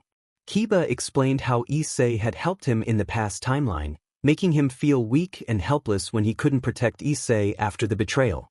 He vowed to always stand by Issei and his family in the new timeline, willing to protect them at all costs. Chara smiled genuinely, seeing the similarities between Kiba and Issei, and encouraged him to continue their training without slacking. Meanwhile, Raynare was training Akino in magic.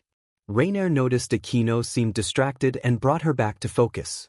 Akino expressed her confidence in her magical abilities, but Raynare pointed out that Akino often used her magic in its raw form.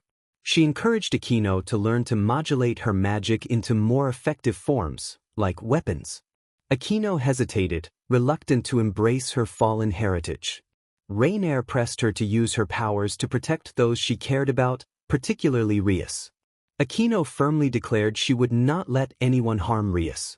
Raynare then explained various techniques Akino could use, such as creating compact magical projectiles or combining elements for greater effects. Akino began to see the potential in her abilities and realized that her heritage could be a source of strength rather than a burden. With newfound determination, Akino agreed to begin practicing modulation of her magic. In another area, Issei prepared to assess the abilities of Kaneko and Rias.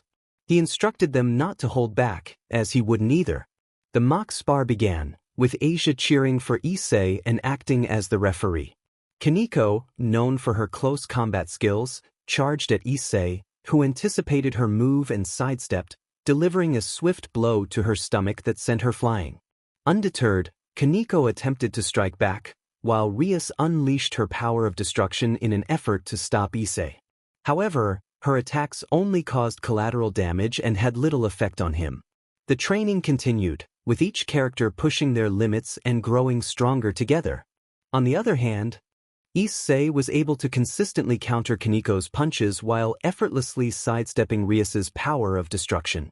Rias urged him to stay still, but Issei playfully refused. Kaneko then decided to use her strength to bind him, as she was stronger than the average devil, managing to hold him for a moment. With determination, Kaneko called out to Rias to unleash her attack. Rias charged up her power of destruction and launched it at Issei, who was caught off guard by the sudden strike. A cloud of smoke enveloped the area, obscuring their view. Asia called out to Issei, while Rias wondered if they had succeeded. Issei, recovering quickly, acknowledged their impressive teamwork and remarked that they would need to try harder to injure him. Suddenly, Issei surged with power and charged at the duo, delivering gut punches that sent them flying. As they began to recover, Issei unleashed a fiery magic attack, surrounding them in flames. He declared the spar was fun but that it was time to conclude with a powerful firestorm. The flames engulfed the duo, and they were knocked out, leaving Asia to announce Issei as the winner. Issei expressed his admiration for Rias and Kaniko's performance and noted that with proper training, they could become formidable opponents. Draigg commented on Rias's quick thinking and strategic abilities, suggesting she could easily defeat Raynare. Trihexa, initially indifferent to the duo, decided to increase Issei's training intensity after witnessing their tactics, expressing his respect for their efforts. After some time, Rias and Kaniko awoke, surprised to find their injuries healed, thanks to Asia's assistance. Rias inquired about what had happened, while Kaniko asked for feedback on their performance. Issei expressed his surprise at their ability to catch him off guard, praising their efforts. However, he emphasized that it was not enough and asked if they were ready for serious training to prepare for Raynare. Both Rias and Kaniko eagerly agreed. Issei then began their training, pushing Rias to make her extinguished star more compact and dense, encouraging her to charge for longer peerage. He also advised Kaniko to focus on evasion rather than taking hits and decided to rain fire from above to help her practice dodging attacks, especially those from the Bomb Queen. 8 days later, Issei walked through the halls of the Gremory mansion, reflecting on how far he had come. He noticed many differences between the timelines, including unexpected events such as getting a girlfriend on the first day after the reset and meeting Rias and Akino, who were more honest than their counterparts. He accepted Chara as his little sister after her revival and was surprised by Sona Citri, one of the strictest women, falling in love with him. Instead of attracting the attention of Surzek's Lucifer, he found a good friend in Seraphal Leviathan much earlier than in the previous timeline. Issei noticed that Rias was also unable to sleep due to the stress of the raiding game. He understood that this game would determine her fate and her next steps. He greeted her cheerfully, and Rias expressed her surprise at seeing him awake. She admitted that she was feeling a mix of excitement and anxiety about her first raiding game, wishing there were no consequences for losing. She felt it was a lose-lose situation for her, as Raynare had nothing to lose. Issei reassured her that Raynare was indeed losing something significant: his pride. No high-class devil wanted to experience that kind of defeat, and Rias agreed with him. After a comfortable silence, Rias asked Issei what he wanted his lover to admire about him. Issei, though confused by the question, answered honestly. He wanted someone to love him for who he truly was, not just as the Red Dragon Emperor or a dragon, but as Issei Hayadu. Rias was taken aback by his revelation and shared her own desire to be seen as Rias Gremory, not just as the heiress of Gremory or Lucifer's sister. She wanted her partner to love her for who she was, without any titles or expectations. Issei acknowledged her feelings and noted that she was improving steadily in her training. He expressed confidence that she could defeat Raynare Phoenix. Rias thanked him for his support and also apologized for her past actions, admitting that she had been desperate and unkind. Issei was surprised by her humility and felt a sense of happiness that she was different from the Rias he had known before. Rias recognized that she needed to earn his forgiveness, and Issei playfully stated that he had forgiven her by 45%. Rias found that encouraging and was motivated to continue improving. Suddenly, Rias felt a headache coming on, while Issei laughed, finding joy in the moment. He mentioned that they had a raiding game to win the next day, and Rias bid him farewell. Issei reflected that perhaps he didn't hate her after all. Draigg, his inner dragon, commented on Issei's forgiving nature, reminding him that the Rias he knew was not the same as the one from the erased timeline. Issei appreciated the reminder. Meanwhile, at an unnamed location near the mansion, someone observed Issei's compassionate nature. Ilava Aman was called back to the house, but he expressed his intent to enjoy the last moments of his enemies, laughing maniacally before teleporting away. In the raiding game arena, Rias gathered the ORC and confirmed their readiness. She instructed Kiba to provide a map of the school building, explaining that their base would be the ORC building while Raynare's base was the principal room. The objective was clear: defeat the opposing king to win the match. Rias then outlined their strategy, instructing Akino to set traps using light and electro webs to ensnare Riser's pawns. Despite their weaknesses, she acknowledged that their numbers could pose a problem, but their overconfidence could be their downfall. The team nodded in agreement, ready to prove their strength.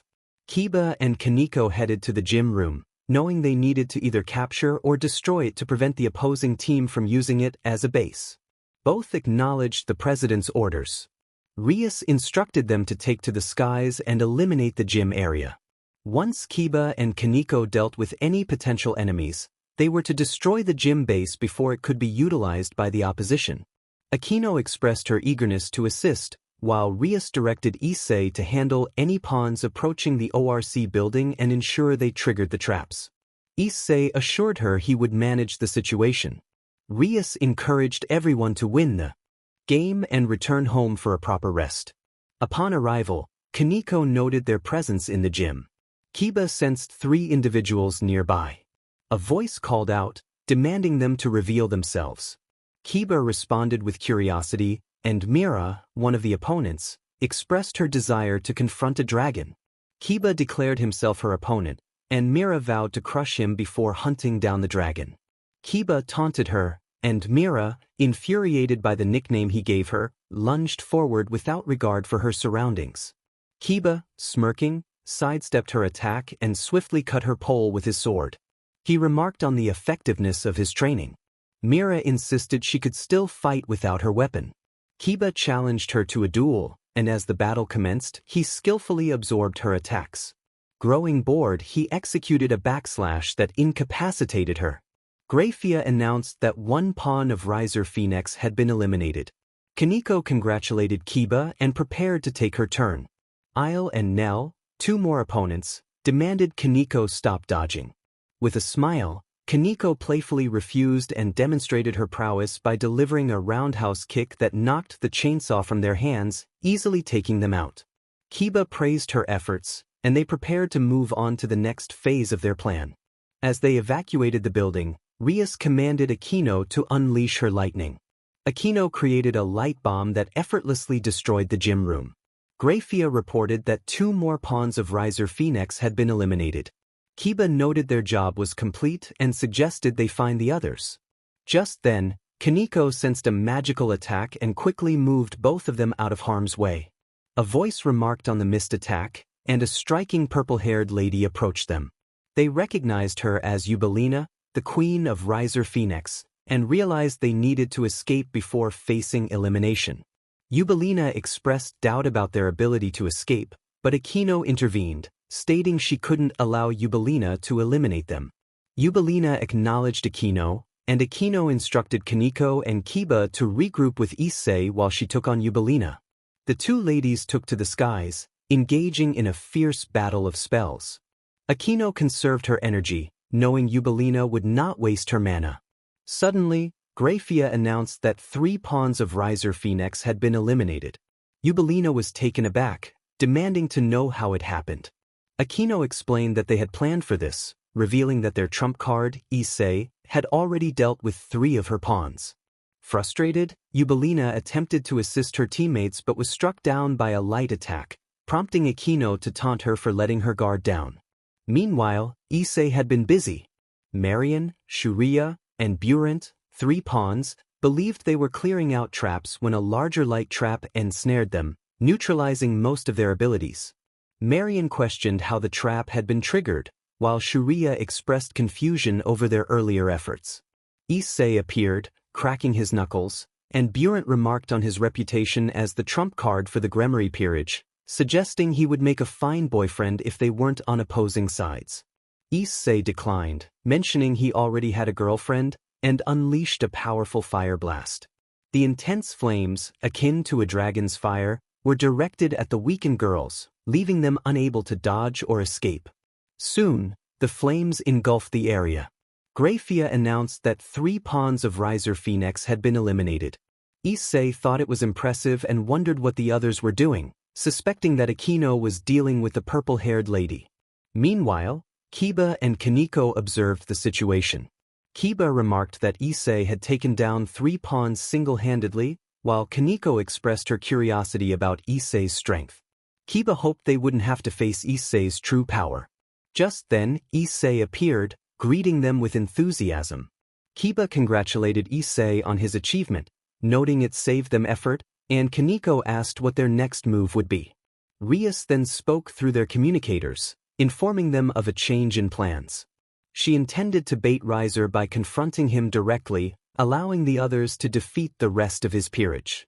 Issei protested, concerned for her safety, but Rias insisted that it was necessary for their strategy. Issei sighed in resignation, and Kaneko urged them to move, believing Rias must already be on her way. Kiba commented on Rias's reckless nature, and Issei agreed, noting that her impulsiveness would never change. They all fist-bumped before following Kaneko toward the building. Meanwhile, Akino faced Yubelina, who revealed her possession of Phoenix Tears, which restored her health and magic. Akino, initially tense, smiled, ready to unleash her full power. Yubelina questioned her smile, but Akino declared her intent to enjoy the battle. As Yubelina grew angry, Akino prepared to end the fight decisively. She unleashed her signature move, Holy Lightning, dealing significant damage to Yubelina, who screamed in agony. Akino relished the moment, savoring Yubelina's cries. Eventually, Yubelina collapsed, enveloped in a green light, and Graphia confirmed that Riser Phoenix's queen had been eliminated. Everyone was shocked by Akino's victory, except for Issei, who had faith in her abilities. Meanwhile, Kaneko, Kiba, and Issei approached the principal's office, only to realize they were surrounded by the rest of Riser's peerage. Issei quickly assigned roles. Kiba would handle the knights and one pawn, while Kaneko would take care of the rooks and the other pawn. He intended to confront the bishops himself, driven by a personal vendetta against one of them. Kiba understood Issei's determination, recalling Ravel's betrayal. As Issei confronted the bishops, he swiftly used his Dragon Fist ability to eliminate Maihi, preventing her from becoming a threat. Graphia announced that one bishop had been eliminated. Issei then approached Ravel, recalling the pain she had caused him in the past. He lunged at her, delivering a powerful uppercut that left her bewildered. He followed up with the Welsh Dragon Flare, overwhelming her flames and securing her defeat. Graphia confirmed that both bishops had been eliminated. Riser, furious at the turn of events, vowed revenge, particularly for the harm done to his sister. He noticed something intriguing and devised a plan before heading outside to confront Rias. Meanwhile, Kiba and Kaneko managed to hold off the knights and rooks with relative ease, even eliminating the pawns early to prevent any threats. Kiba signaled to Kaneko, who understood his next move and jumped up as he unleashed his sword birth technique. Millions of swords emerged, overwhelming their opponents and leading to their elimination. Graphia announced that one rook, both knights, and two pawns of Riser Phoenix had been eliminated. Issei praised his teammates, noting that only Riser remained. Riser appeared, angrier than ever, and Issei greeted him with a playful taunt. Riser, furious, unleashed a flame attack, but Issei deflected it effortlessly. Rias urged Riser to surrender, but he refused, determined to claim her as his own. In a moment of desperation, Riser used his flames to throw her aside, near the unconscious body of his rook, Shuelun. Kiba stepped forward, eager to fight Riser, and Issei granted him permission. Kiba engaged Riser, aware of his regeneration abilities. He resolved to overwhelm Riser, using his ice sword to freeze any flames that approached him. Thanks to his training, Kiba had also created holy swords, and he jabbed one into Riser's stomach, disrupting his regeneration. Kiba challenged Riser to give up, but Riser, with a sinister smile, warned him that he should have aimed for the head. Kiba was confused by Riser's words, but Issei's eyes widened as he realized what Riser was planning. He attempted to warn Rias, but it was too late. Rias tried to escape, only to be struck by a flame sword wielded by Riser. Kiba was initially shocked but quickly became furious at Riser's underhanded tactics. Rias was enveloped in a green light, confirming her elimination. No one was expecting this to happen. Shuelun praised her king before falling unconscious. Graphia announced that Rias Gremory had been eliminated by Riser Phoenix, declaring Riser the winner of the match. In the previous events, Issei had decided to train the Occult Research Club for their raiding game against Riser Phoenix.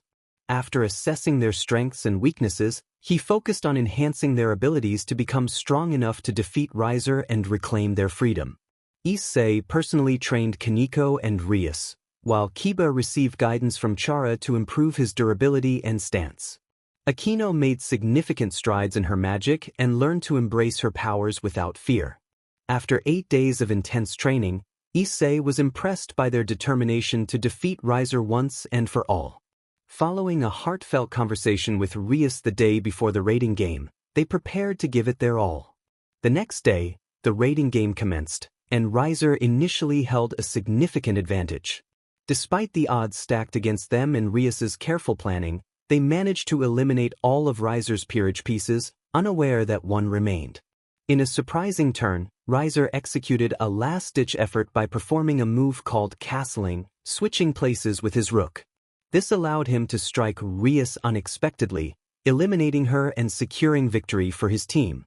Everyone present, including the announcer Grafia, was stunned by the sudden outcome. They had anticipated Rias's victory and were outraged by Riser's underhanded tactics. Among the most furious were Rias's older brother Sensei and her sister Seraphal, who recognized that bringing more than 3 rook pieces into a raiding game was a foul move and should have been deemed illegal. Saji expressed his confusion, questioning how they had been winning. Tsubaki explained that castling involved a king and a rook switching places, but it could only be executed if the user had an unused rook. She speculated that Riser had exploited this to his advantage.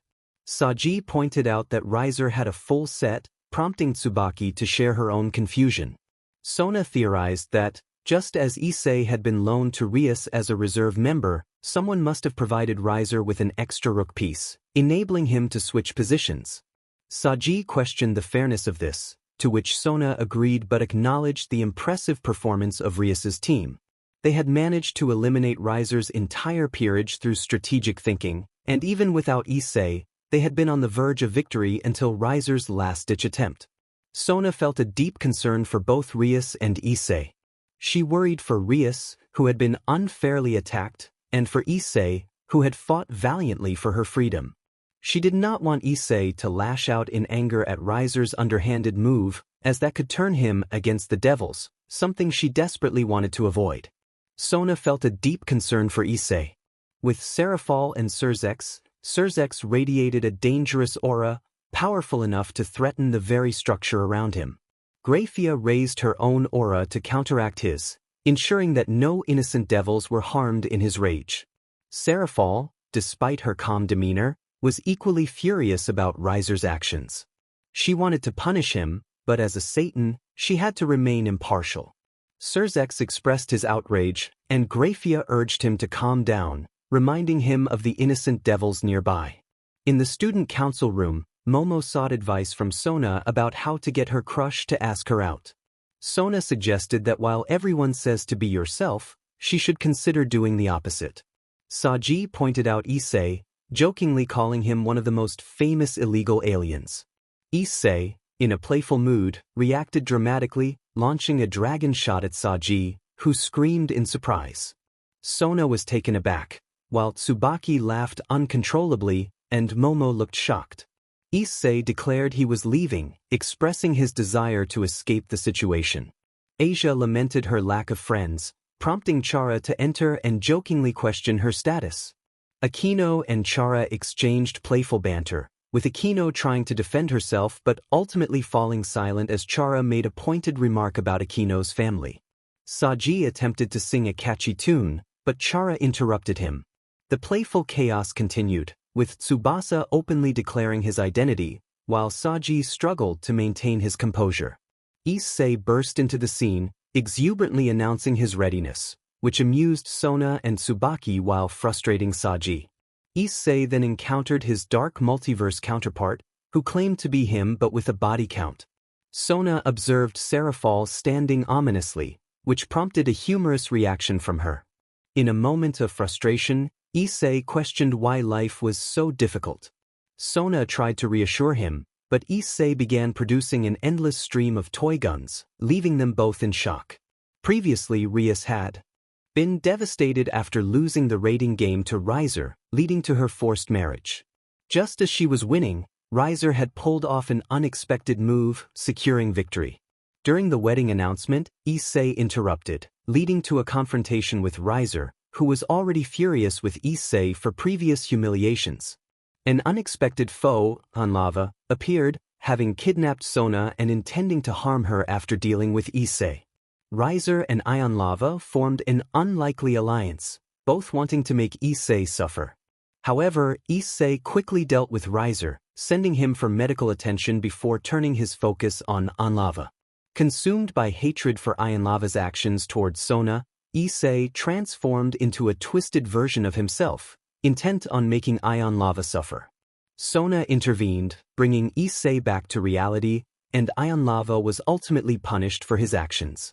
In the aftermath of everything, Sona decided to start living with Issei.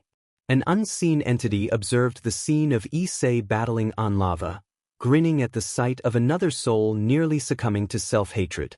The entity remarked on the power of hate as a strong weapon, warning Issei not to succumb to it, or he would become as bad as those who wielded the juggernaut drive for power. They expressed a desire to see Issei use that power again when he fell into despair before vanishing into the air, intrigued by his struggle.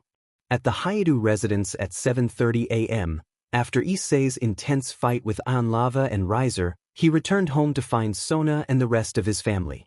They welcomed Sona warmly, and his mother took her aside for a girls' talk. Issei recounted the events of the wedding party, and while some were shocked, they were ultimately relieved that both girls were safe. Chara, however, wore a disturbed expression. When Issei approached her, she explained what hate truly was and how it worked, having been a victim of it herself. Issei recognized the similarities to his juggernaut drive and resolved to avoid using it unless absolutely necessary. As Issei reflected on the previous night's events, he realized he was holding something only to discover it was Raynare, his first girlfriend, who had fallen asleep next to him. He was surprised by the situation but even more astonished that she seemed unfazed by it. Raynare stirred, asking if it was morning, to which Issei responded with a good morning. He then inquired why Sona was sleeping beside him. Raynare explained that due to a lack of pillows, they had decided to use his hands instead. Sona awoke shortly after, greeting Issei with a warm, "Good morning, honey." This new nickname made Issei feel a bit warm inside, especially since Sona had started calling him that after he saved her from danger. Raynare pouted at the nickname, determined not to lose to Sona. Just then, a knock sounded at the door. Asia called out, announcing that their mother had summoned them for breakfast. Issei replied that they would be down shortly, but Asia entered the room anyway, surprised to see both Raynare and Sona with him. Issei quickly clarified that it wasn't what it seemed. Asia, however, declared her determination not to lose again and began to remove her clothing, prompting Issei to sigh, knowing that his life had just become much livelier with Sona's presence. At the breakfast table at 8 a.m., the atmosphere was lively as everyone conversed. Mickey commented on Issei's impressive fight, noting that he had gone a bit overboard. Issei acknowledged her observation, while Sona asked if her student council could come over that evening for an important discussion. Issei was curious about the topic, and Sona explained it was about the contract amounts each member had gathered a friendly get-together. Issei agreed, asking if Kiba could join as well.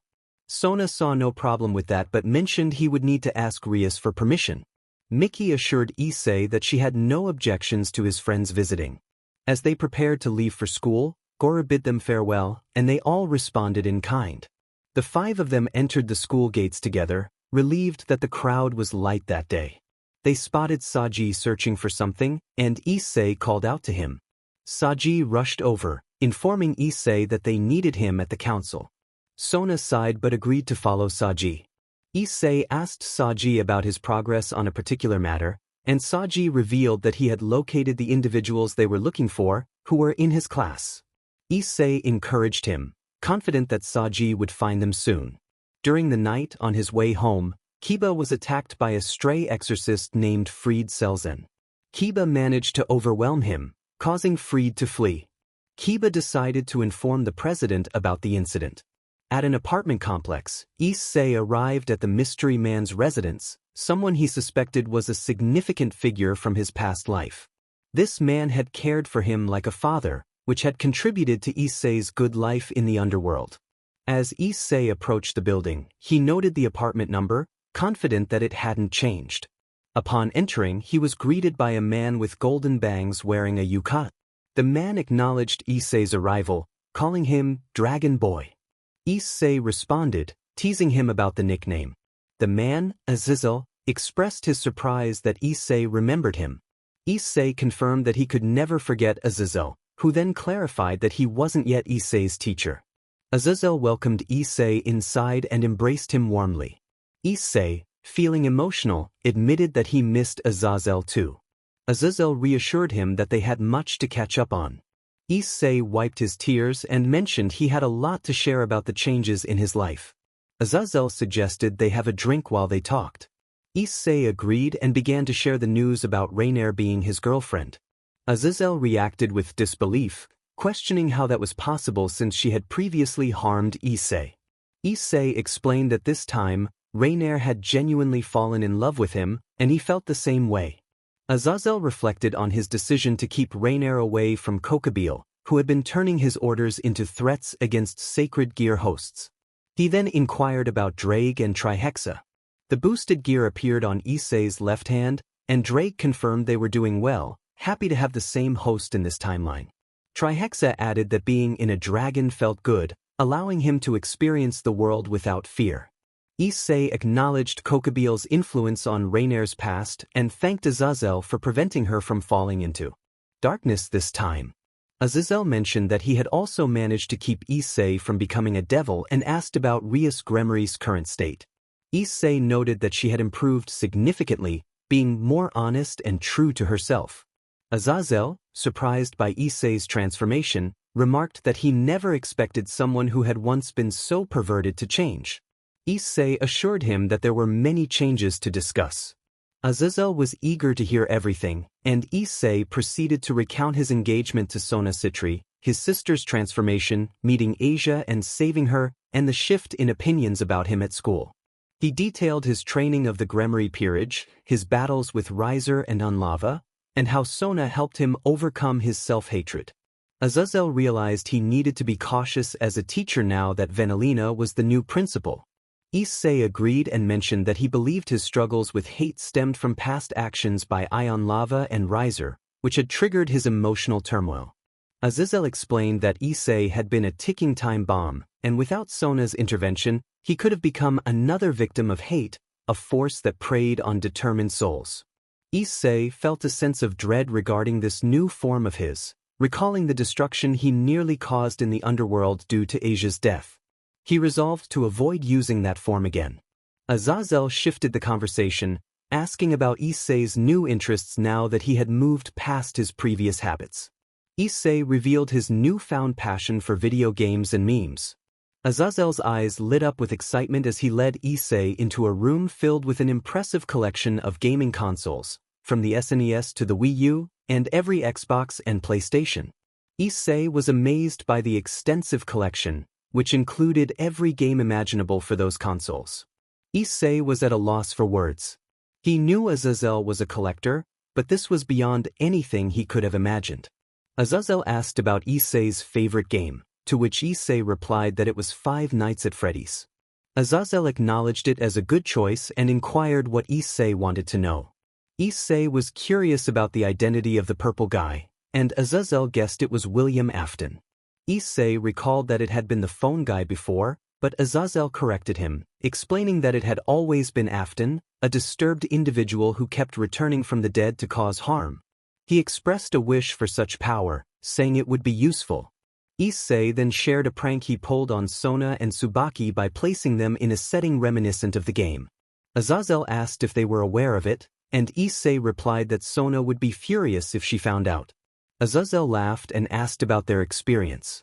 Issei recounted how they managed to deal with Bonnie and Chica by closing the doors before being attacked. They were confused about why the animatronics were so intent on harming them and eventually lost track of the power supply, leading to a blackout. When Freddy appeared, the Toreador march began to play, and both girls were startled, clinging to each other and pleading for mercy. Azazel found the image of the usually stoic Sona begging for mercy amusing, imagining Freddy's bewilderment at their behavior. Issei then teleported them back to the student council, and the rest was history. Azazel mentioned that Kokabeel was making his move, similar to a previous incident, and he wanted Issei to inform Surzex. Kokabeel intended to target the heiresses, Sona and Rias, and had even stolen Excaliburs to provoke the angels. Issei felt a surge of anger but remained calm, knowing he would have to confront Kokabeel eventually. He asked about the plan, and Azazel explained that if they couldn't handle the situation, he would send someone to assist. Issei inquired about the team, and Azazel revealed that they were part of the Cow's brigade as spies. Valet and the others missed Issei, and he admitted he missed them too, especially Kuroka. Azazel mentioned that Kuroka had planned to visit Issei, but Valet and the others had managed to prevent her from being targeted due to her status. As time passed, Azazel pointed out that Issei's family must be worried about him, and Issei realized it was already 11 p.m. He bid farewell to Azazel and teleported home. The next day, Sona Citri was on her way to meet her peerage when she encountered two girls in church outfits, a blue-haired girl and an orange pigtailed girl. They approached her with intentions that raised her suspicions. After returning home, Sona noticed the girls heading toward Issei's house and questioned their presence. One girl expressed curiosity about Sona's intentions, while the other warned that Issei might be associated with devils.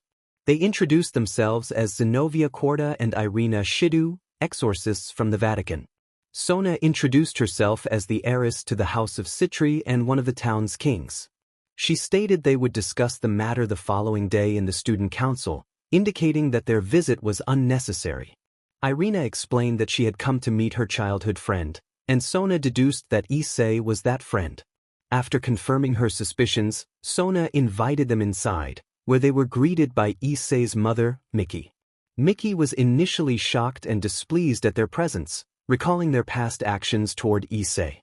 However, she remained composed, remembering her promise to Issei not to make decisions without consulting him first. Miki recognized Irina as the daughter of Tuji Shidu, and upon confirming her identity, invited them in, hoping Issei would not react too harshly to their presence. Meanwhile, Issei, Asia, Raynare, and Chara were discussing their day. Issei hoped Sona had made it home safely, while Asia expressed her desire to rest. Chara encouraged her to hang in there, as they would be home soon. Raynare, though quiet, felt the fatigue of high school life, especially since Azazel had suggested she attend to keep an eye on Issei. Upon entering his home, Issei saw his mother bringing in snacks and sensed the presence of the girls he had mixed feelings about. Chara recognized them as the ones who had betrayed her brother. As Issei stepped inside, he was greeted by Irina, and he felt a wave of discomfort at her presence. Irina, noticing Issei's reaction, could only wonder what had transpired in his life during her absence. Asia and Chara looked at the girls with disdain, remembering their past actions. Sona welcomed them, and Issei responded casually, but Irina's heart sank at hearing him refer to Sona affectionately. She realized that Issei had grown close to the devil, while Zenobia glared at the group with resentment. Issei, noticing the animosity directed at him, decided to channel his aura towards Zenobia, causing her to feel a wave of fear. He made it clear that if she attempted anything, he would not hesitate to take action. In response, Zenobia chose to remain calm, not wanting to provoke the dragon any further. Irina questioned Issei about his choice of words, asking why he referred to Zenobia as honey. Issei explained that they were officially engaged. This revelation prompted Zenobia to declare her intention to confront Issei, believing she needed to eliminate the devil who was so close to him. Issei challenged her, expressing his eagerness to see her try. As tensions escalated, Miki felt anxious about the confrontation. Sona and the other girls attempted to defuse the situation, while Irina stepped in to guide Zenobia away, hoping to prevent things from worsening. Irina apologized for Zenovia's behavior, acknowledging her hot-headedness. Issei, unfazed, suggested that Irina and Zenobia leave, which confused Irina, but she complied since they needed to depart anyway. Mickey voiced her concern, but Issei justified his request by pointing out that they had threatened him and Sona. Mickey sighed, understanding that Issei's reasons ran deeper. He felt betrayed by those who had discarded his friendship due to his reputation. She believed that if they looked beyond his flaws, they would see a man willing to do anything for the happiness and safety of his loved ones. Irina expressed her intention to leave, bidding farewell to Issei and Ms. Hayu. Issei turned away, not wanting to engage further. Zenobia urged Irina to leave, reminding her that the next day would be significant. Irina left with a heavy heart, confused about Issei's feelings toward her, wondering why he seemed to harbor such animosity. Raynare commented on Issei's harshness, questioning his feelings toward Irina. Issei explained that she brought back painful memories, but he promised to share more when he was ready. Raynare, concerned for him, decided to seek out Asia and Chara to understand what troubled her boyfriend so deeply. Issei, noticing her departure, chose to accompany her. Raynare approached Asia and Chara, asking about Issei's strong dislike for Irina and Zenobia. Asia felt a pang of guilt, reluctant to reveal her past actions in a different timeline, fearing it would hurt Raynare.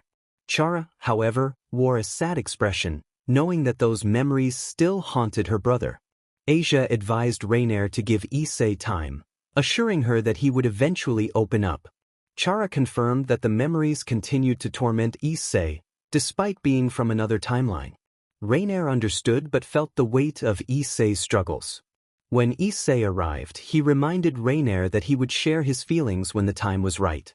Raynare, feeling emotional, expressed her desire to help him, noting that he had not been himself since Irina and Zenobia appeared. She wanted to support him and keep him happy.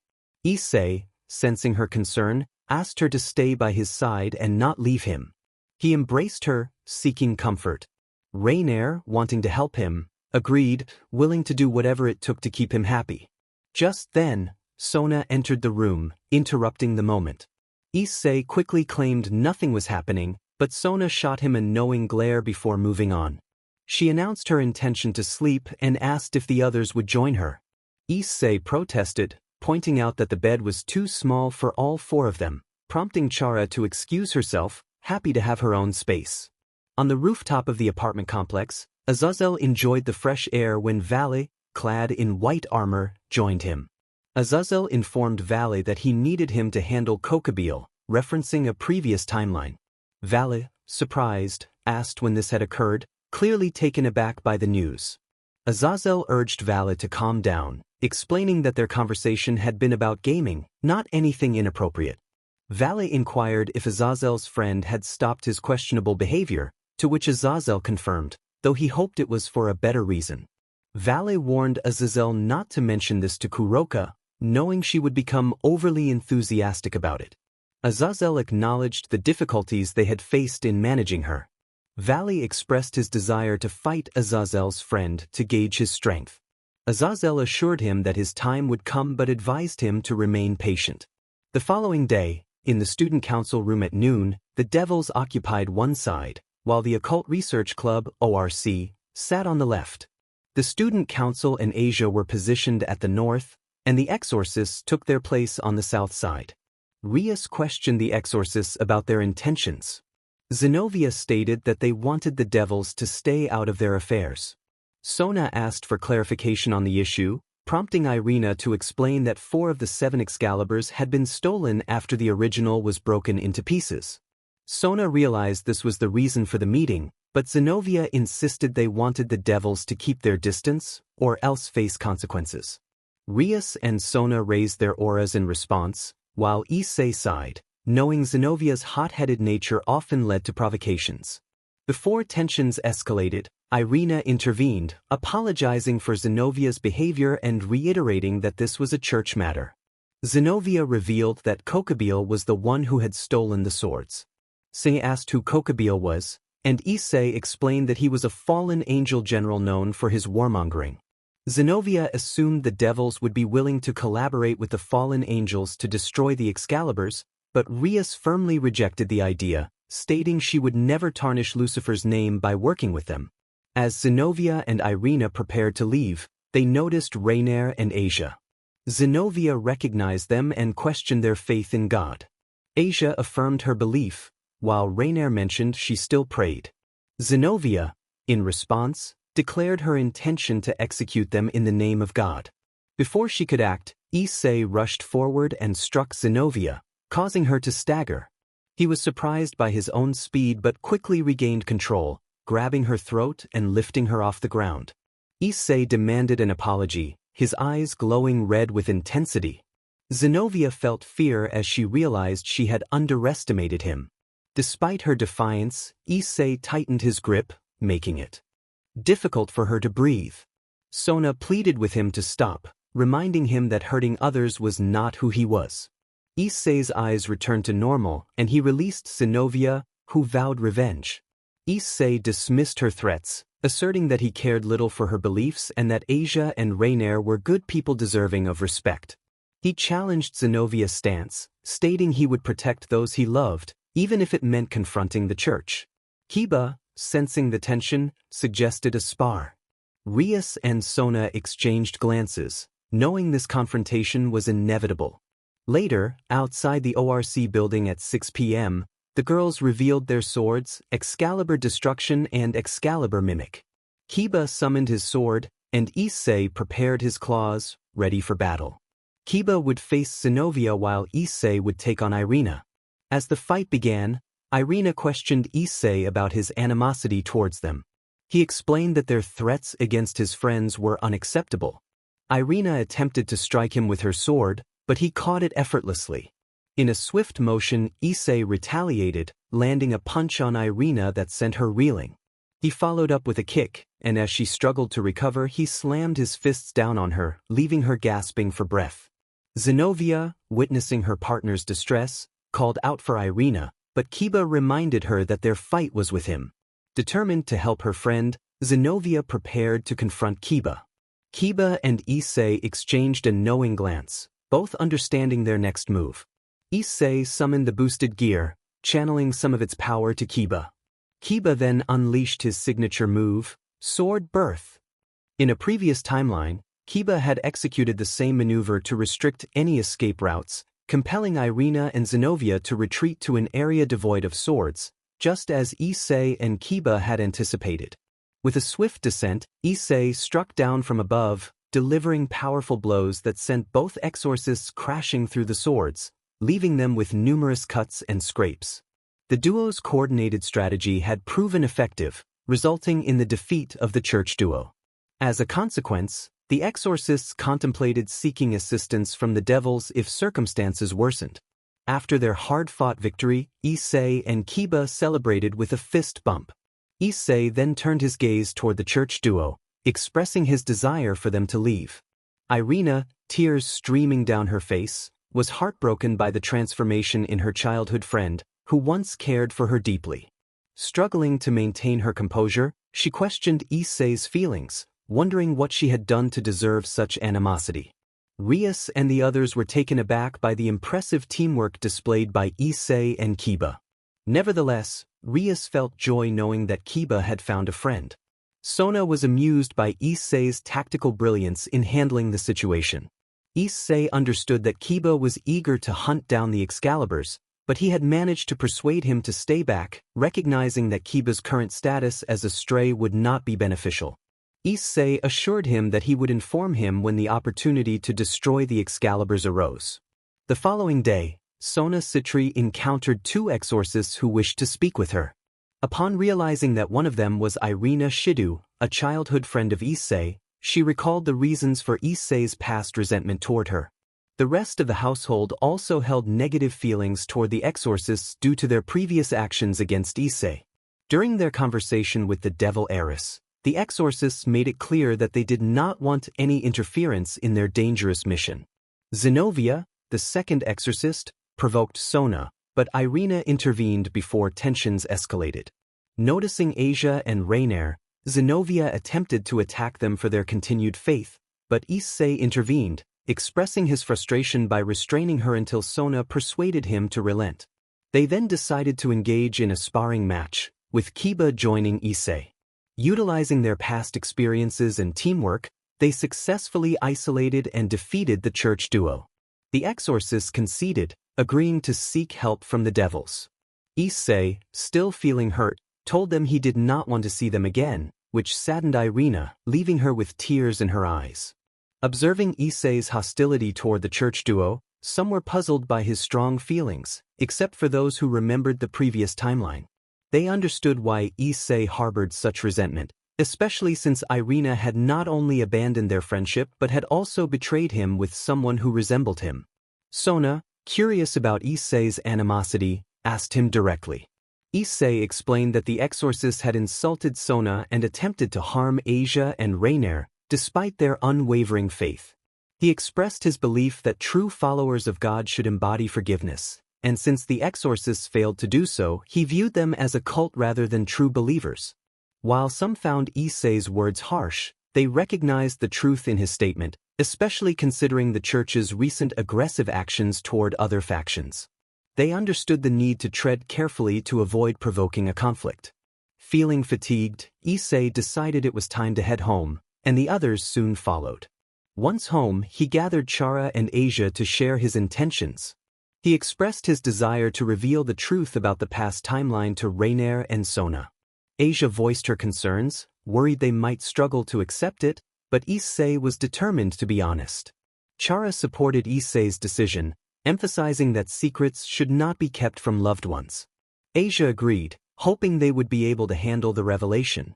After discussing their plans with their parents, who were supportive, Issei called Sona and Raynare downstairs for an important conversation. Sona sensed the gravity of the situation and took a seat, ready to listen attentively. Issei began by asking if they were familiar with his soul traits. When they shook their heads, he activated his soul trait, revealing a red heart shape. Both understood that the soul represented determination. Sona, being the more perceptive one, inquired about Issei's actions. She was shocked to learn that he had performed a true reset of the timeline, and a sense of dread filled her as she anticipated his explanation. Sona asked if he could share the reason behind his decision. Issei agreed but insisted that no one else could know. He would inform the faction leaders himself. He then recounted every significant event. From the previous timeline, starting from his death at the hands of Raynare, to his reincarnation as a devil servant of Rias Gremory, his battles against Riser to free Rias, and his growing feelings for her and the other girls. He detailed the Kokabeel situation, the peace treaty after facing various enemies, and the near coma he fell into after battling an apocalyptic beast. Afterward, he faced betrayal from Rias and her girls, except for Roswies and Asia, who chose to abandon him without a second thought. He also mentioned his encounters with Trihexa and Chara, who revealed painful truths about his past. Ultimately, he made the decision to reset the timeline, leaving only a select few with memories of what had transpired. Sona and Raynare were both taken aback and saddened by the weight of Issei's experiences. Raynare felt particularly devastated, unable to fathom the idea of causing Issei pain, let alone taking his life. She wished she could confront her alternate self for the hurt inflicted on him.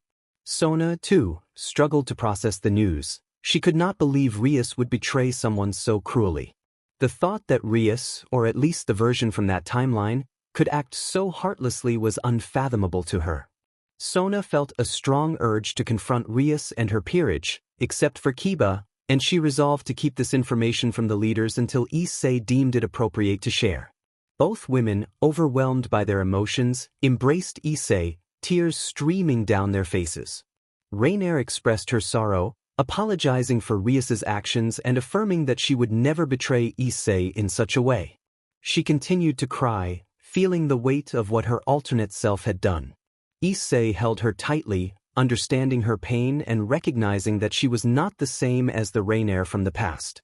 He reassured her that he had never hated her and would always love and protect her, no matter the circumstances. Raynare, still in tears, questioned how he could still care for her after everything that had happened.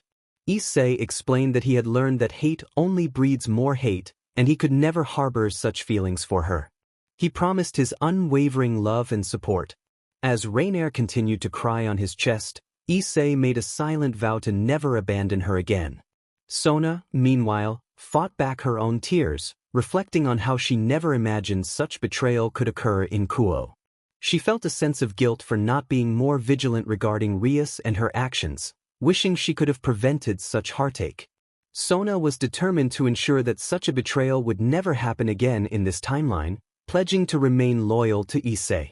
Sona apologized to Issei, expressing her regret for not being able to stop Rias's actions. She was relieved, however, that some people had genuinely loved him and stayed by his side. Issei reassured her that she would have intervened had she known the extent of Rias's cruelty. He acknowledged her unwavering loyalty and kindness, emphasizing that she had always cared deeply for those around her, including Rias and her peerage. Sona, unable to hold back her tears any longer, cried on Issei's chest. She recognized that despite his suffering, he still harbored no ill will towards those who had wronged him. Issei could have easily sought revenge against everyone who had harmed and betrayed him, but he chose a path of peace, ensuring that no one would suffer. Sona was eternally grateful to Issei for his decision, and no one was left in pain. Both Sona and Raynare found solace in his embrace, tears streaming down their faces, knowing that they loved him unconditionally. Issei held his partners close, vowing to care for them no matter what challenges lay ahead. Outside the room, Chara, Asia, and his parents listened to the heartfelt scene, feeling joy that Issei had finally found people who would stand by him through thick and thin. They decided to give him some privacy for the night. Chara invited Asia to sleep in her room, understanding that Issei's space would be occupied. As Issei noticed both girls had fallen asleep on his chest, he gently lifted them using his dragon strength and placed them on his bed. He then settled down beside them. Even in their sleep, they clung to him, calling his name softly. He felt a warmth in his heart, promising to love them no matter what. The next day, Issei and Raynare went shopping and spotted two familiar figures on the street, begging for money. Issei found it amusing, while Raynare stifled a laugh, secretly enjoying their predicament. Zenobia and Irina were pleading for help, claiming they needed money for their survival. Issei approached them, surprised to see them in such a situation. They explained that they had spent all their allowance on a painting from a fraud, leaving them no choice but to beg instead of resorting to theft. Irina hung her head in shame as she spoke. Issei offered to treat them to a meal, but Zenobia refused, stating they did not accept food from heretics. Just then, their stomachs growled loudly, betraying their hunger. Raynare struggled to contain her laughter at their plight. Issei insisted they go for food, and Irina quickly changed her mind, urging them not to starve before their mission. Realizing the truth in Irina's words, Zenobia fell silent. They headed to a restaurant where the girls devoured plate after plate of food, leaving Issei and Raynare astonished at their appetites. Irina expressed gratitude for the meal, while Zenobia lamented their situation, feeling they had compromised their values. Issei, bemused by their antics, decided to ask them about their mission.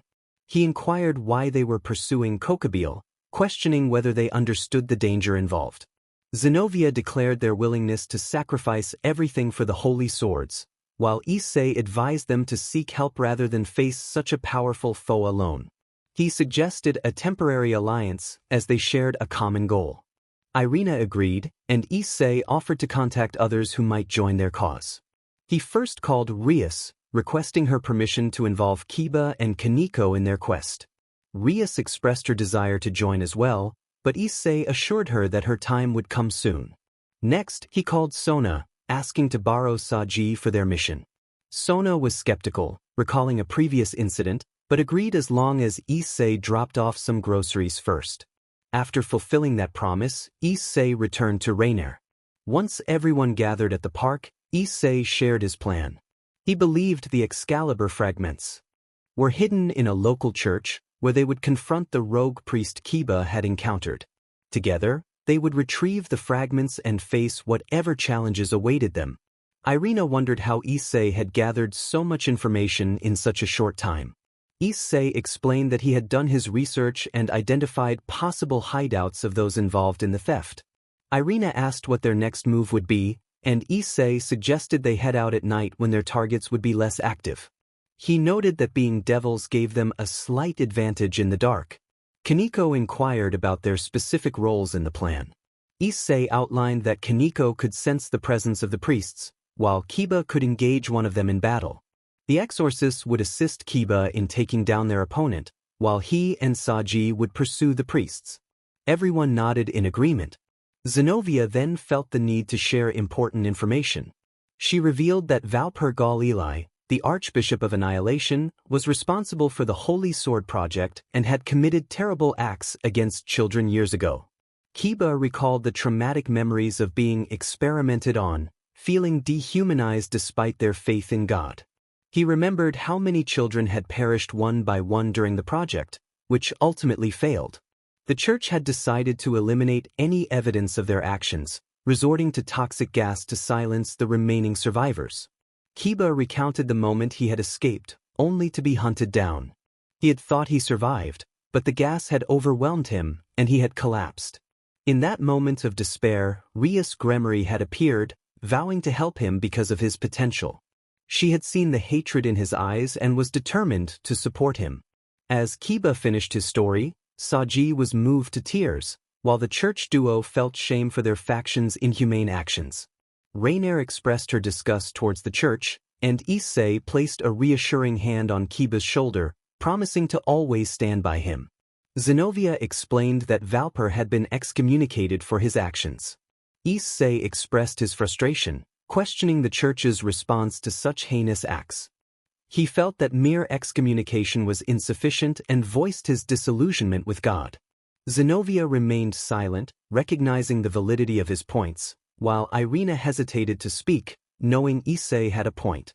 Issei shifted the focus away from the past, emphasizing the need to confront Valper once and for all.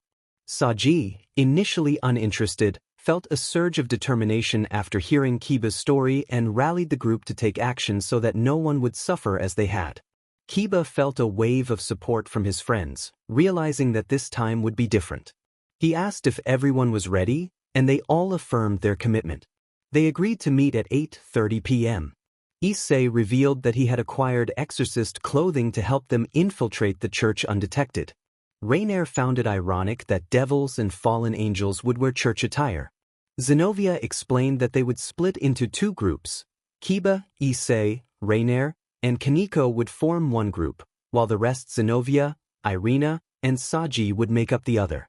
Issei encouraged everyone to get ready, and they set off in their respective directions toward the church, each equipped with a phone to maintain communication in case they encountered any exorcists. The group led by Issei approached a dome-shaped church, where they encountered Fried Selzen, the stray exorcist guarding the entrance. Fried greeted them with a mocking tone, expressing disappointment that they were merely devils and fallen angels in disguise. Kiba, recognizing Fried, called out to him, ready for a confrontation. Fried, pleased to see he had made an impression, challenged them to begin the fight. Issei and Kiba launched into battle, with Raynare supporting them from behind, using light spears and her wings to gain an advantage. Despite their efforts, Fried managed to hold his ground against all three, though he was being pushed back. Meanwhile, Kaneko informed the rest of their group about their location, assuring them they would arrive as soon as possible. Fried taunted Raynare, recalling her refusal to side with the others, and lamented her potential wasted. Raynare shuddered at his words, prompting Issei to react in anger and punch Fried, breaking his nose. Fried, furious and bleeding, vowed revenge. However, he was caught off guard when Kiba appeared and struck him with his sword, leaving him with injuries. Realizing he needed to escape, Fried attempted to use a flash bomb, but an appendage restrained him. Saji and the others had arrived to assist, preventing Fried from fleeing. Saji declared that Fried would not escape, while Fried struggled against the grip, frustrated by the devil's tactics. An old man in priest robes emerged from the church, a sly smile on his face.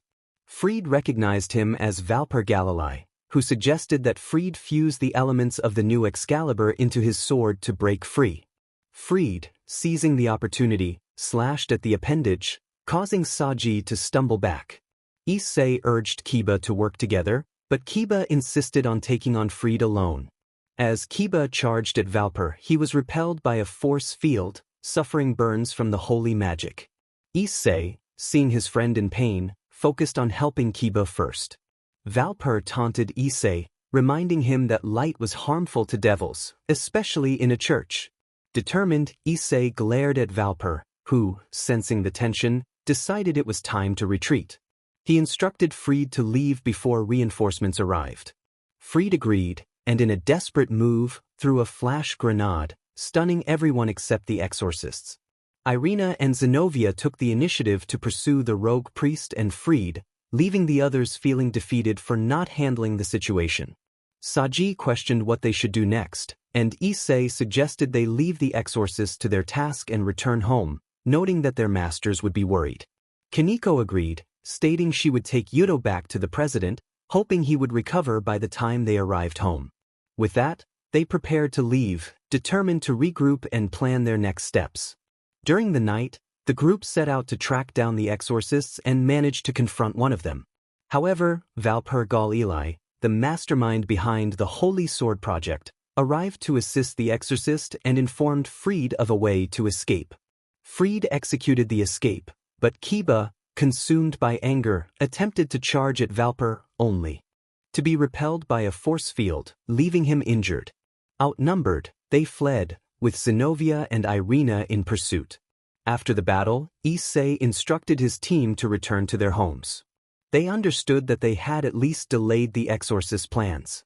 Issei encouraged them, emphasizing that despite their losses, they had succeeded in slowing down the exorcists before they could initiate their scheme. He also informed them that the two exorcists were pursuing them, so they needed to remain vigilant and would contact the group before it was too late. Issei and Raynare made their way home, where they found Chara, Asia, and Sona waiting for them, visibly concerned. Sona inquired about the outcome of the confrontation.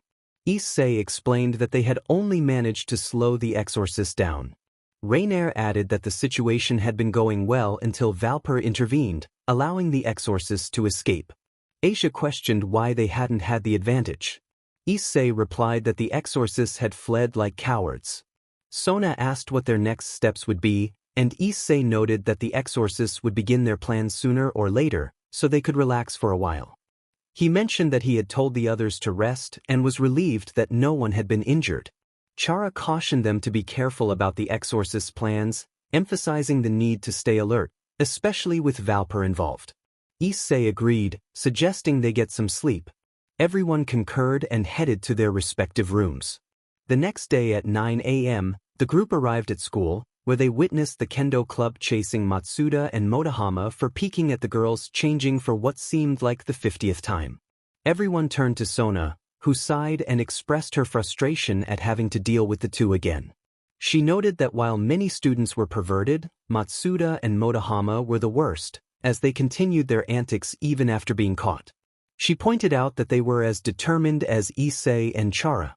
Issei was taken aback by her comments, while Chara chuckled at her brother's expense, knowing those two would never dare to peek at her.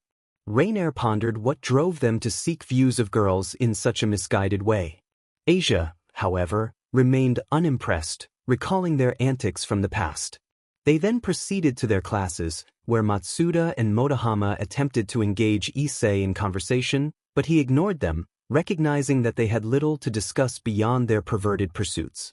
He noted that Matsuda had the physique of a jock, while Motohama was a nerd who excelled academically, yet they wasted their talents. Issei suggested that if they stopped peeking, they might find girlfriends like he did.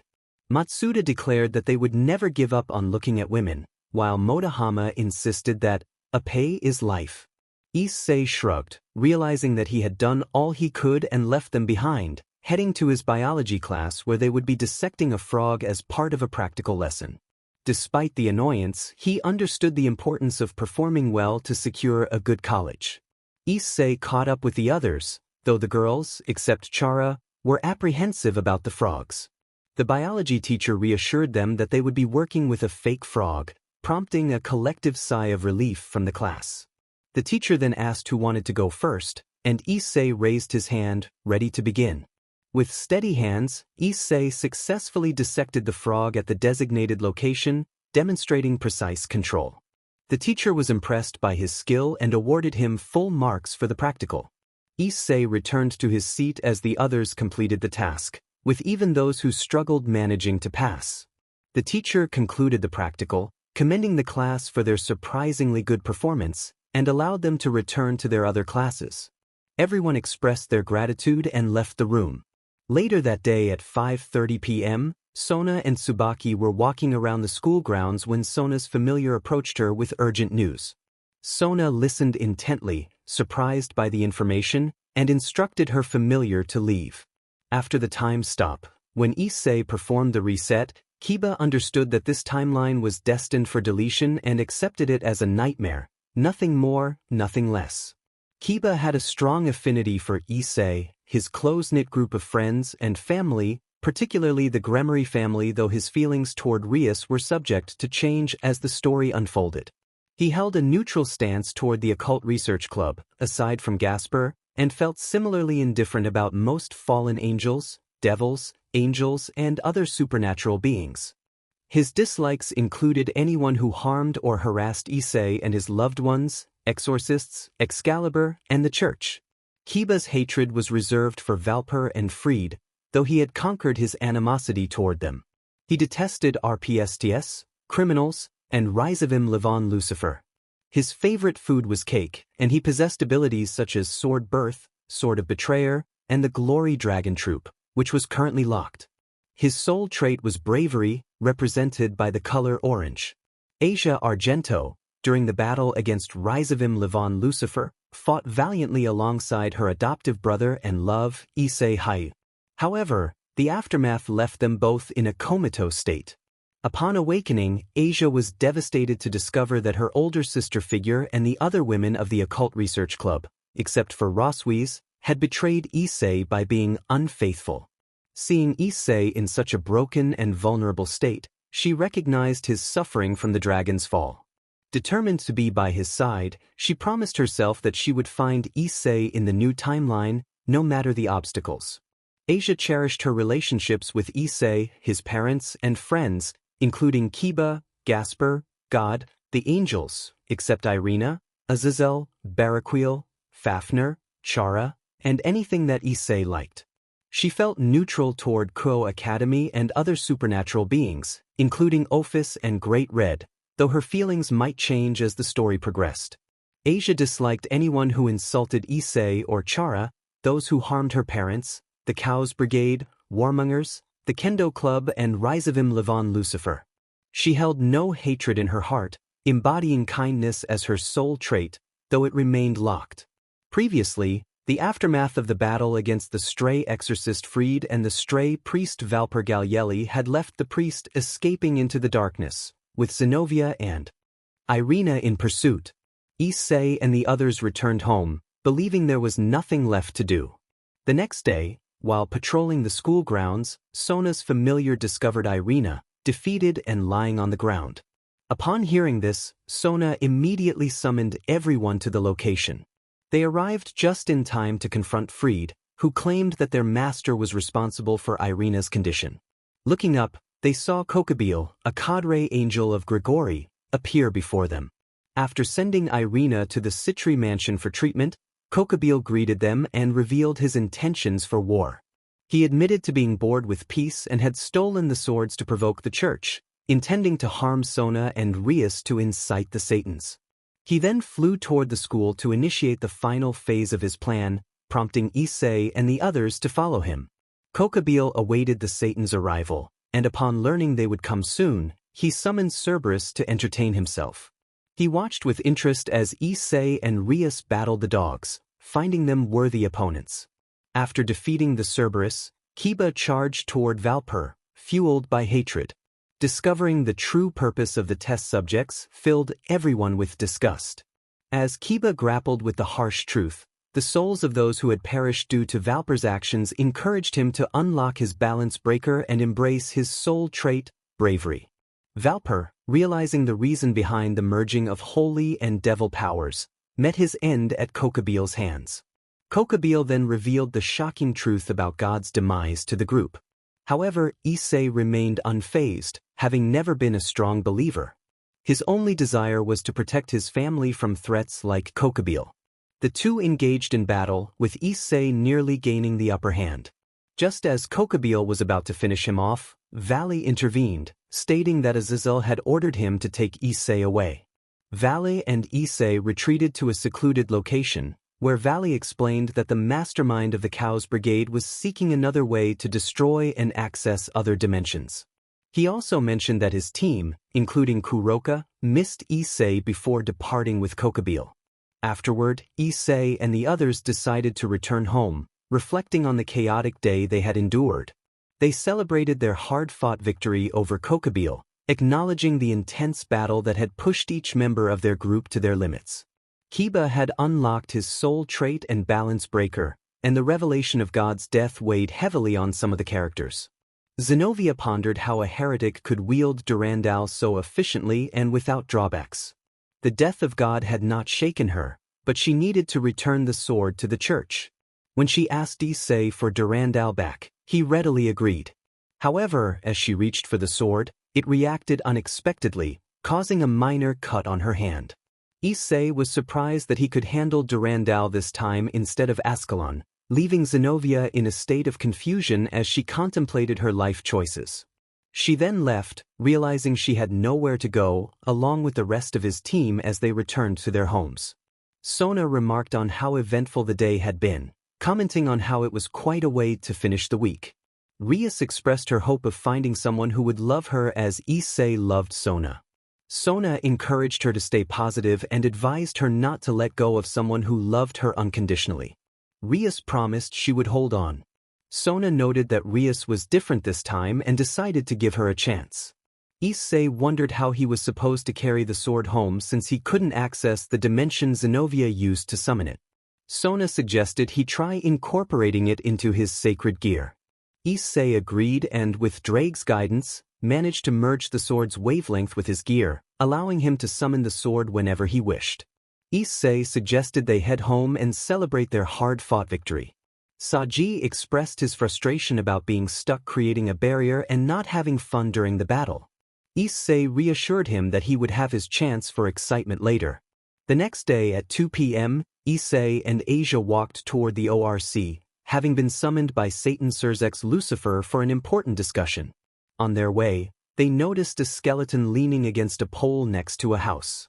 The skeleton, wearing a blue hoodie and black and white shorts, greeted Issei, introducing himself as Sans, a member of the monster faction. Issei, on guard, questioned Sans' intentions.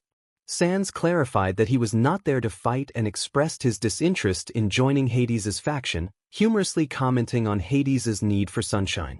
Issei found Sans' humor amusing, but the conversation took a turn when Sans mentioned befriending Issei's mother, which caused Issei to react angrily. Sans, holding his injured area, tried to explain that he meant no harm, but Issei was furious. At the park at 3 p.m., Asia used her healing abilities to help Sans recover. Sans reassured Issei that his intentions were purely friendly and mentioned a peace conference involving the factions of devils, fallen angels, and monsters, which he and the king of the monsters would attend.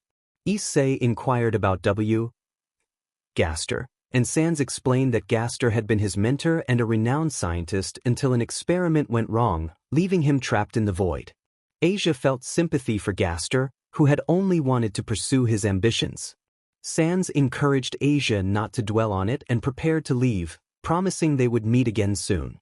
As he and Issei shook hands, a humorous sound interrupted the moment, causing Issei to feel embarrassed while Sans chuckled at his classic prank. Issei waved goodbye, pondering how he had fallen for that trick, while Asia reminded him they needed to head to the club, where the others were likely waiting.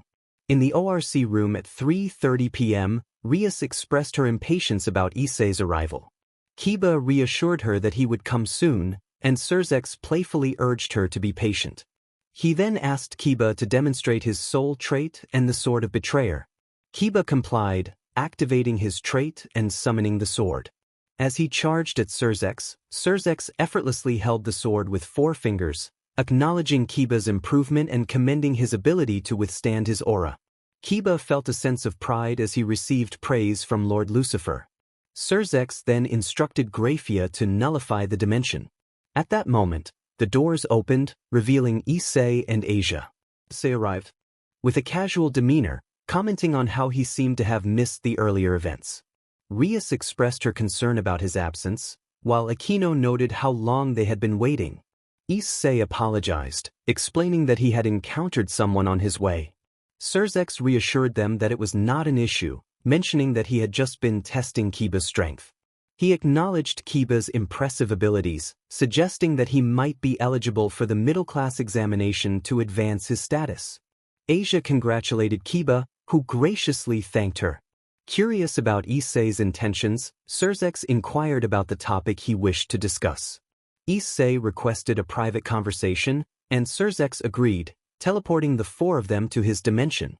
Back in the ORC, the others speculated about Issei's reasons for wanting privacy, while Kiba had a sense of what might be at stake, knowing it could impact Rias and Dxd in the future.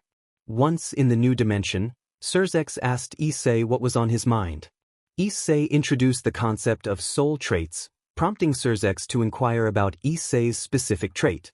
Issei revealed a red soul, which shocked both Dxd and Graphia, as the soul of determination was exceedingly rare. Dxd asked if Issei knew the implications of his soul, to which Issei confirmed he did. Dxd pressed further, asking if Issei had undergone a true reset. Issei affirmed that he had, leaving Dxd and Graphia astonished, as they understood the gravity of such an event. Dxd requested to know the reason behind the reset. Issei proposed activating their memories of the previous timeline to provide context. Asia expressed concern about their ability to handle the truth, but Issei insisted it was necessary. Upon activating their memories, Dxd and Graphia were flooded with recollections of past events, including Rias's marriage to Raynare, the ensuing love between Issei and Rias, the peace conference, and the conflicts that followed. They realized that Issei had always been there for them, and tears filled their eyes as they embraced him, missing him dearly. Dxd referred to Issei as his little brother, while Graphia expressed how much she had missed him. Issei reciprocated the hug and invited Asia to join, creating a heartwarming moment among the four of them. They recognized that something terrible must have occurred in the previous timeline to lead Issei to reset. As the embrace lingered, Dxd asked Issei why he had chosen to reset. Issei warned that the truth might tarnish Rias and her peerage's image, except for Kiba and Gasper, as Rias had committed a grave mistake in the past. Dxd reminded Issei of his dual role as a leader and a brother, emphasizing the responsibilities that came with being a Satan. Issei urged Dxd not to punish them for their past actions, stating that those memories were now just remnants of a bad experience for him. Dxd pondered the implications of Issei's words, and Issei brought up the topic of Dragon's Fall disease. Dxd's expression shifted as he connected the dots, realizing the implications of Rias's actions. He felt a mix of emotions, wanting to hold Rias accountable while also recognizing the changes brought about by the reset. Graphia, too, was visibly affected, her aura reflecting her turmoil over the situation. Issei recounted how, during his suffering from Dragon's Fall, Kiba had reached out to Azazel, Baraquil, and Vala's team, along with his parents, Gasper, Roswies, and Asia, all of whom had been there for him in his final moments. Dxd listened intently, torn between his desire for justice and the understanding that the past was now a painful memory. Issei continued, explaining that he had been contacted by the beast known as Trihexa, who had transformed into a being of intelligence.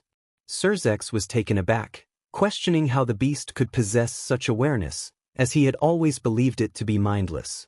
Issei assured him that this was a misconception and allowed Trihexa to speak for itself. Trihexa introduced itself, revealing its past as a dragon that had grown powerful over time, feared by gods and devils alike. It explained that it had been attacked out of fear and sealed away, with Raynare using its soul to maintain control. The revelation left both Dxd and Graphia in shock, realizing the depth of the situation they were facing. Issei longed for freedom, and with the help of Issei and Asia, he was liberated from Raynare's corruption. After that, he sought out Issei and met Chara, and the rest became history. Draigg confirmed that the old man had a strong dislike for serpents, particularly dragons. Dxd acknowledged the situation, warning Issei that many powerful beings, especially the Greek and Hindu gods, would come after him. Issei planned to stay hidden, just like Ophis, to avoid detection, and he believed Trihexa deserved a normal life. Dxd noted Issei's maturity and inquired about the differences between this timeline and the previous one. Issei mentioned the fallen angel who had killed him, Raynare, now his girlfriend. Dxd and Graphia were taken aback, while Asia simply sweat-dropped, realizing this would become a common occurrence for them. Dxd questioned how Raynare had not killed Issei this time. Issei explained that she had genuinely fallen in love with him and had become his first mate.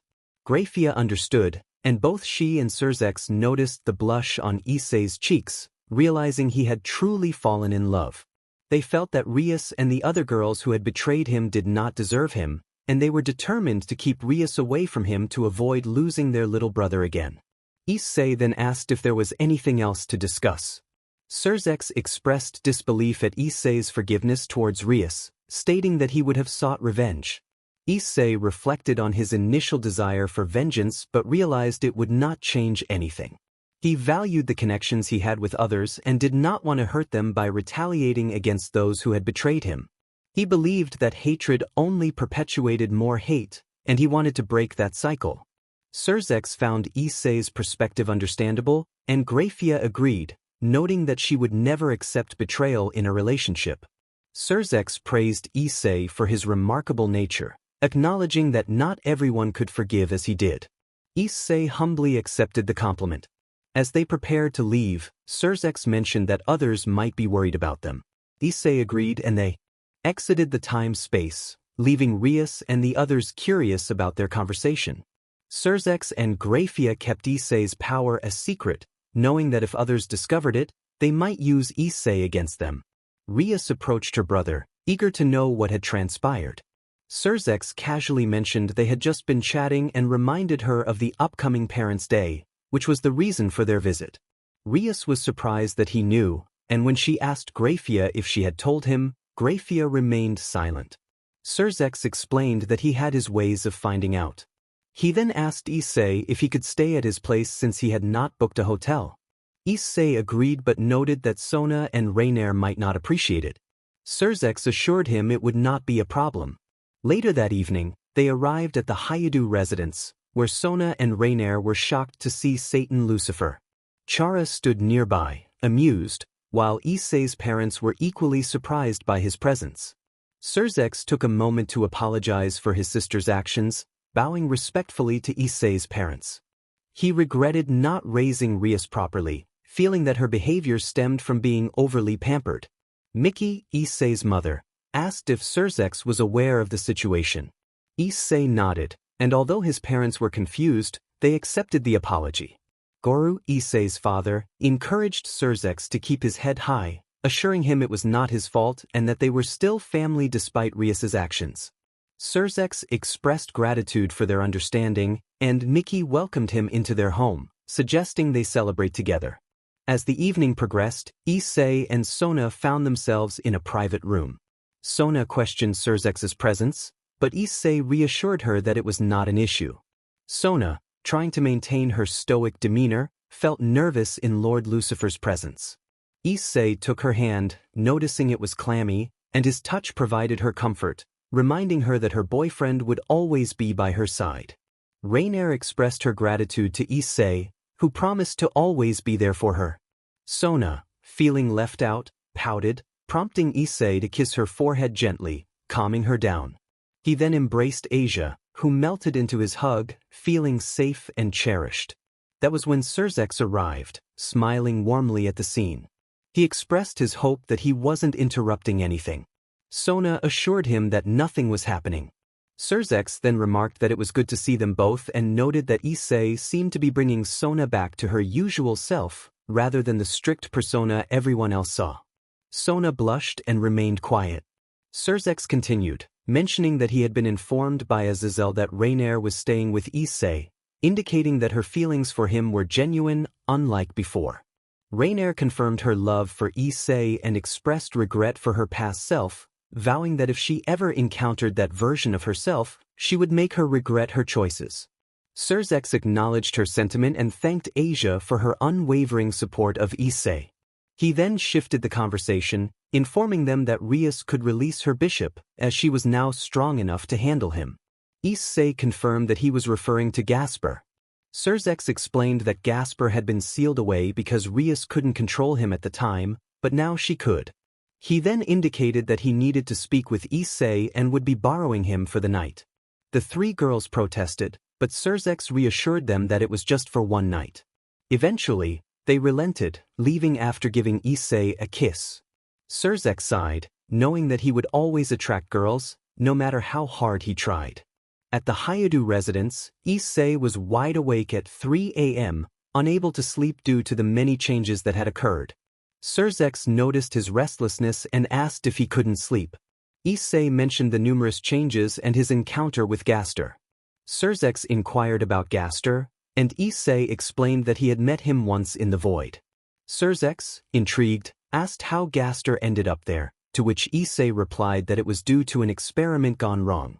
Dxd reminisced about his friendship with Gaster, describing him as an ambitious man who cared for his students like family. He recalled discussions about science with Gaster and Ajuka, noting that Gaster was from a different era. Issei reflected on Gaster's hope of escaping the void, and Dxd agreed that he would likely find a way. Issei suggested they get some sleep, as the next day would be significant, with a meeting approaching. Dxd confirmed that it would be happening soon and asked if Issei planned to reveal his powers. Issei acknowledged that one faction, specifically the Angels, would not be pleased. Dxd wished him good night, and they both settled in for the night. The next day at 9 a.m., Dxd informed Issei that he would be heading to school to watch over Rias. Issei bid farewell to his brother and sister as they left for school. It was also Parents' Day, and Issei and his friends prepared to head to school. Issei encouraged Chara, who was unfamiliar with the concept, to enjoy the day. At Kuo Academy, in Issei's classroom at 10:30 a.m., Serafal announced that they would be making clay designs for Parents' Day. Issei pondered what he should create. Miki encouraged Chara and Asia, while Goru cheered for his son, reminding him to avoid repeating past mistakes. Issei and his friends noticed their parents recording the event, causing Issei to sigh at their antics while Asia and Chara chuckled. Issei then imagined a dragon, specifically a Welsh dragon, and after some time, Serafal called out to him, asking if he had created the impressive model. Issei, surprised, looked at his creation, a life-sized model of Draigg, the Welsh dragon. The dragon appeared proud, shedding tears of joy, relieved that Issei had chosen not to make a life-sized model of Rias this time. Other students admired Issei's craftsmanship, with one student commenting on its excellence, while others offered to buy the model for increasing amounts of money. Chara expressed her surprise at how lively Parents' Day was, and Asia noted that it usually wasn't. Miki remarked on their son's growing popularity, and Goru agreed that change attracts attention. At the student council meeting at 12:30 p.m., Sona praised Issei for his impressive model. Tsubaki then asked if he could create a model of Kiba, but Issei sensed her hesitation and suspected she had a crush on him. Meanwhile, Sona was interrupted by a commotion outside, where students from the photography club were excitedly capturing photos of a professor dressed as a magical girl. Sona groaned, realizing the situation was getting out of hand. Issei suggested they intervene before it escalated further. In the gym room at 1 p.m., students were snapping photos of Serafal, who was enjoying the attention in her magical girl costume. However, Saji arrived and attempted to disperse the crowd, warning Serafal that her posing might be deemed inappropriate. Serafal playfully insisted that it was part of her identity. Sona, feeling embarrassed, urged her sister to stop posing in front of the students, reminding her of her role as a teacher. Serafal, seeking Issei's support, turned to him for help as both girls glared at him, leaving him uncertain about how to navigate the situation.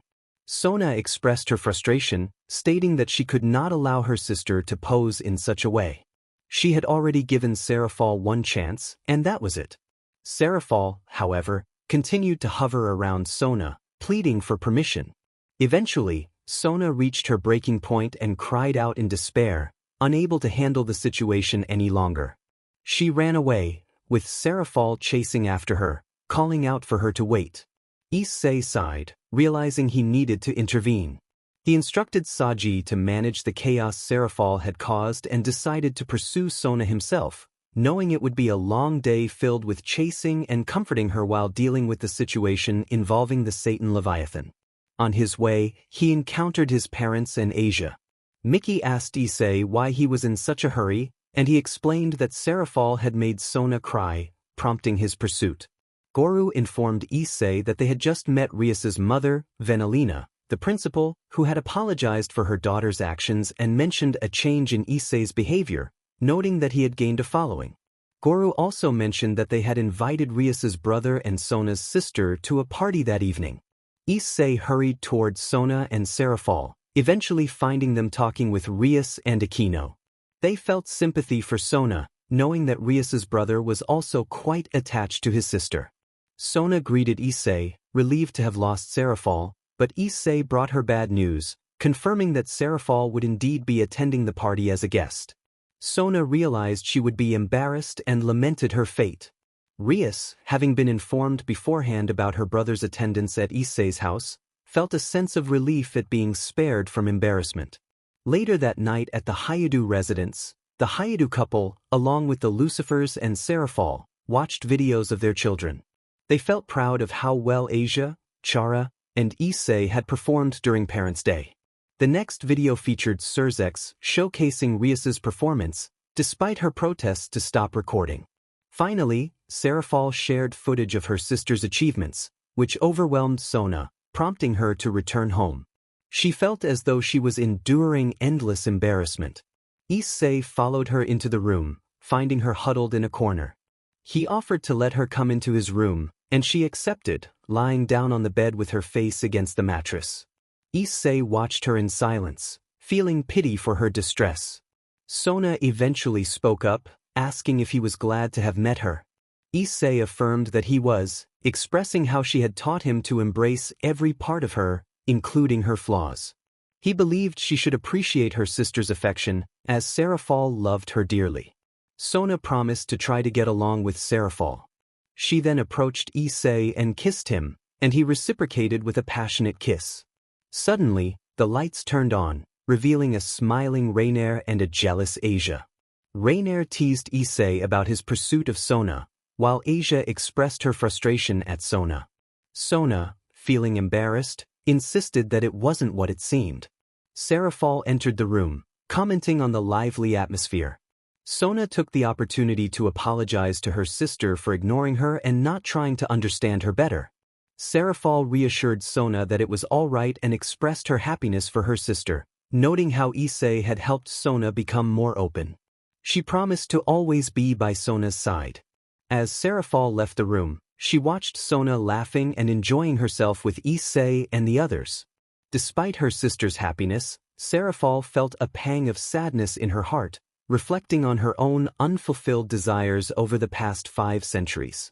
She wished to feel the same joy but struggled with her emotions. They headed towards the Occult Research Club to speak with Surzex.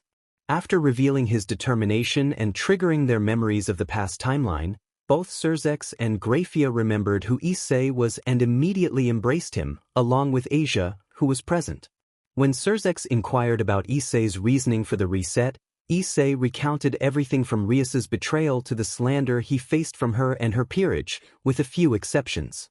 Surzex and Graphia were appalled by Rias and her peerage's actions and wanted to punish them, but Issei persuaded them against it. He then shared details about the changes in this timeline and the various experiences he had encountered. After exiting the dimension, Surzex and Graphia proceeded to the Hayudu residence, just as in the previous timeline, where they apologized for their sister's actions. Issei quickly forgave them and celebrated by inviting Surzex to stay in his room for a day. They discussed the upcoming peace conference and the mysterious scientist W. Gaster, who was trapped in the void. They then left for school since it was Parents' Day, and the group was excited to see their parents. The day was eventful, with Issei creating a replica of the Welsh dragon statue and Seraphol enjoying time with her sister. Later, Issei's parents suggested throwing a party and inviting both Surzex and Seraphol. Upon returning home, everyone watched how the students were faring. Serafal mentioned her sister embarrassing her, prompting her to retreat to her room. Issei followed her and engaged in a heartfelt conversation, encouraging Sona to be more understanding of her sister, as this was Serafal's way of expressing love. After a meaningful discussion, Sona's bond with her sister grew stronger, and Serafal, seeing Sona happy, began to feel a new desire in her heart. At Serafal's mansion, early the next morning, she entered feeling an unfamiliar sadness. She questioned why she felt this way and pondered if she was falling in love with Issei, reminding herself that he was her brother-in-law and that such feelings were inappropriate. To distract herself, she thought about her upcoming show. The next day, in the Occult Research Club room, Issei was with Rias and the other club members when Rias called them to introduce someone. They were curious about who it could be when a blue-haired girl in a school uniform entered the clubroom. She introduced herself as Zenobia Quarta, Rias's knight, and greeted everyone. Issei, Asia, and Chara were surprised by her unique greeting, recalling similar events from the past timeline. Issei wondered if Zenobia would become a better person this time or if history would repeat itself, but he resolved not to fall in love with her. Issei asked if Zenobia was the reason for their gathering, but Rias clarified that there was another reason. He speculated it might be Gasper, and Rias confirmed that her brother had asked her to release her second bishop, Gasper Vladi, a half-vampire and a bit of a recluse. Issei noted that Gasper hadn't changed much since the betrayal. Rias led the group to the door where Gasper was sealed away. As she unsealed the barrier, they found Gasper huddled in a corner, reluctant to come out due to his fears. He noticed Issei and approached him, wanting to meet his brother but hesitated because Rias, the one who had betrayed him, was present. Rias introduced Gasper as her bishop and family, but Gasper recoiled from her touch, remembering her betrayal. He expressed his discomfort, asking her to stay away. Rias was confused by the hatred directed at her from several people, including Kiba, Issei, Chara, and now Gasper. She felt hurt and confused when they refused to explain their feelings. Noticing her distress, Issei asked Rias and the others to leave. Once alone with Gasper, Issei greeted him warmly. Gasper, relieved that the others were gone, immediately hugged Issei, expressing how much he had missed him since the reset. Asia joined in, and Gasper happily embraced her, seeing her as the little sister he had always wanted. Gasper then noticed Raynare and Chara and asked Issei who they were. Issei introduced Raynare as his first girlfriend and Chara as his adoptive little sister. Gasper was surprised to learn that Raynare was the same one who had once harmed his brother. Issei quickly reassured him that Raynare, Sona, Surzex, and Grafia all remembered the previous timeline and that Raynare was now his girlfriend. Gasper was astonished by the changes and eagerly asked Issei how everything had unfolded.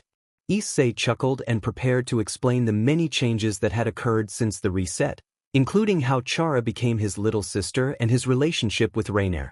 Gasper had managed to secure Sona as his fiancée through a series of events that included training the ORC, participating in a raiding game against Riser, and navigating a web of deception. The situation escalated when Ion Lava kidnapped Sona, leading to a fierce confrontation with both Riser and Ion Lava. Gasper found himself on the brink of succumbing to despair, but Sona's unwavering support pulled him back from the edge. Their journey also involved the Holy Sword Project, where Kiba unlocked his soul trait with his balance breaker, culminating in a climactic battle against Kokobile. Gasper was overwhelmed by the multitude of changes that could occur within a timeline, his eyes glowing with excitement as he absorbed the information, much like a child discovering something new. Issei smiled at Gasper's curious nature and noted that more changes were likely on the horizon. As they continued their conversation, Gasper mentioned hearing about Issei's growing friendship with Rias. Issei acknowledged that he might give her a chance, recognizing her efforts to improve herself and become a better person. Gasper smiled at the thought, appreciating Rias for giving him a second chance at life. He had always believed that people could change over time, whether for better or worse.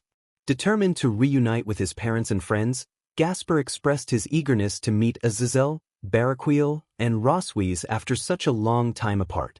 Meanwhile, Rias gathered everyone to head toward the familiar forest under the full moon, where they planned to acquire familiars. Since Sona had already obtained hers the previous week, it was now their turn.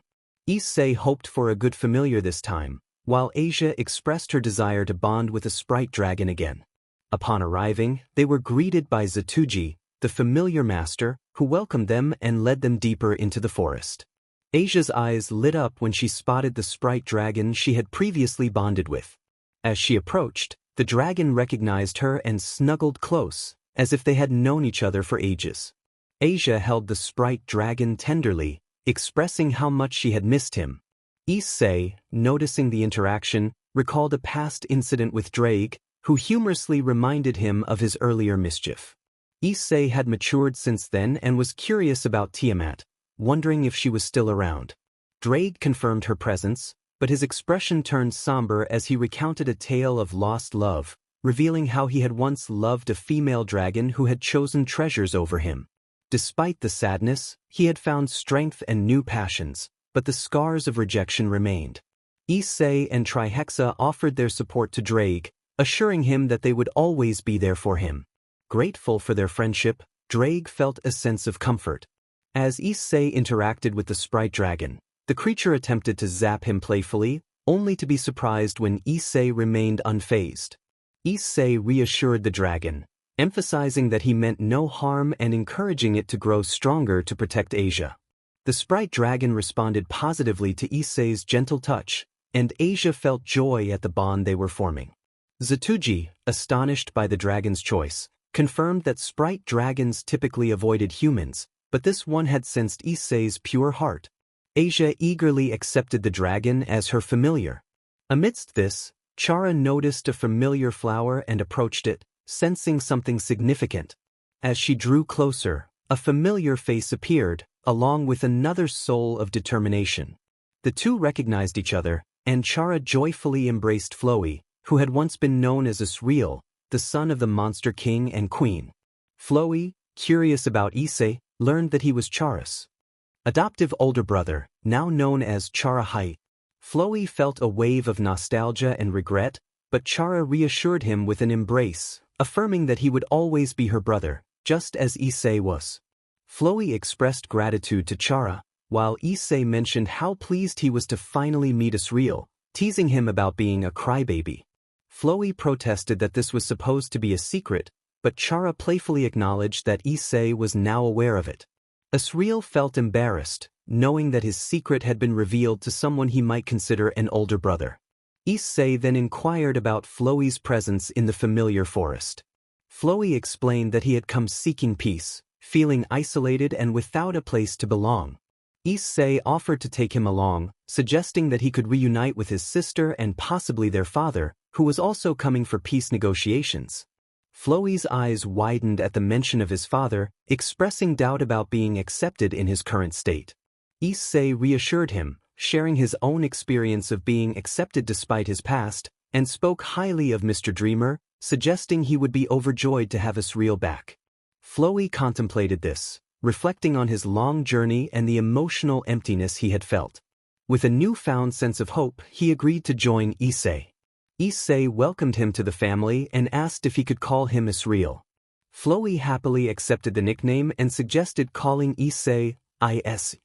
Flowey then used his vines to climb onto Issei's shoulder, feeling a sense of comfort in their budding friendship. As they prepared to leave, Dxd acknowledged Flowey's choice of master, and Issei confirmed he would be taking him.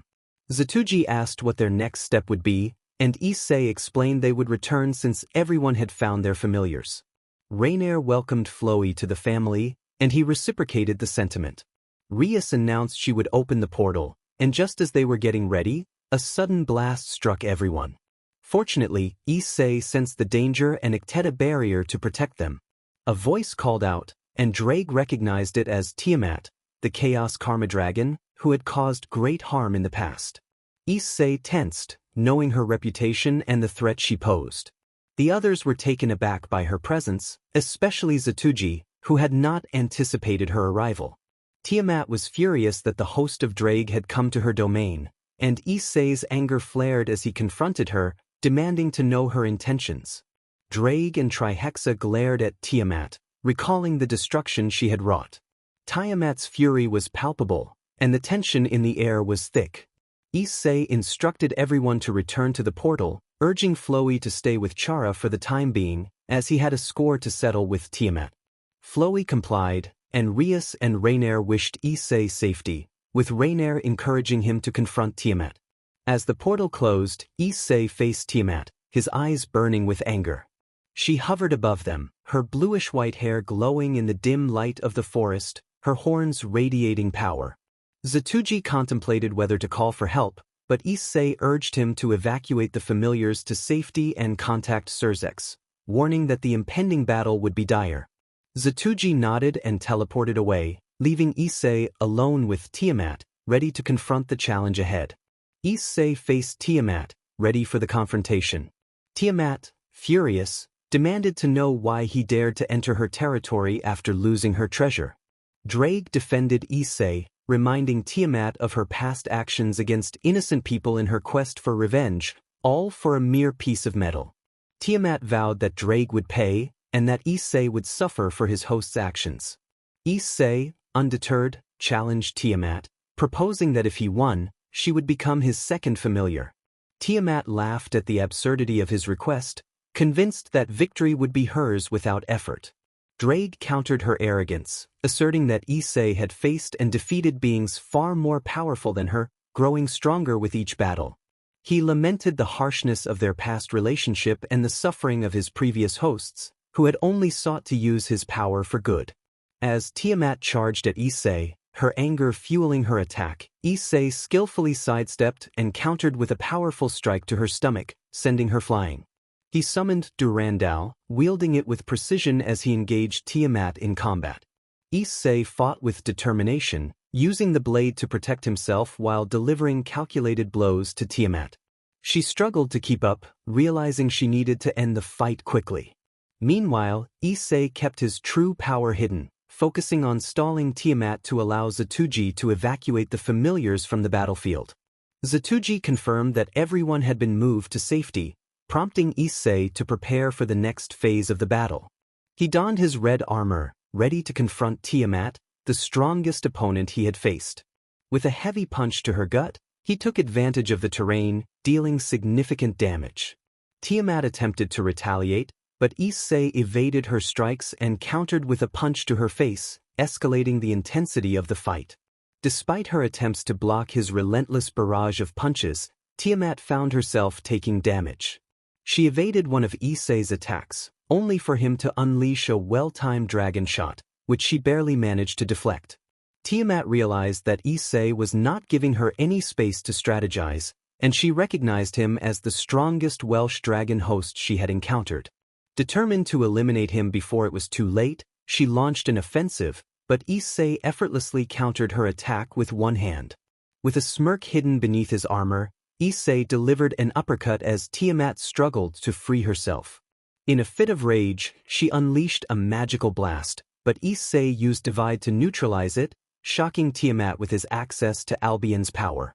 She demanded to know how he had obtained such strength, to which Issei confidently replied that he had taken it for himself.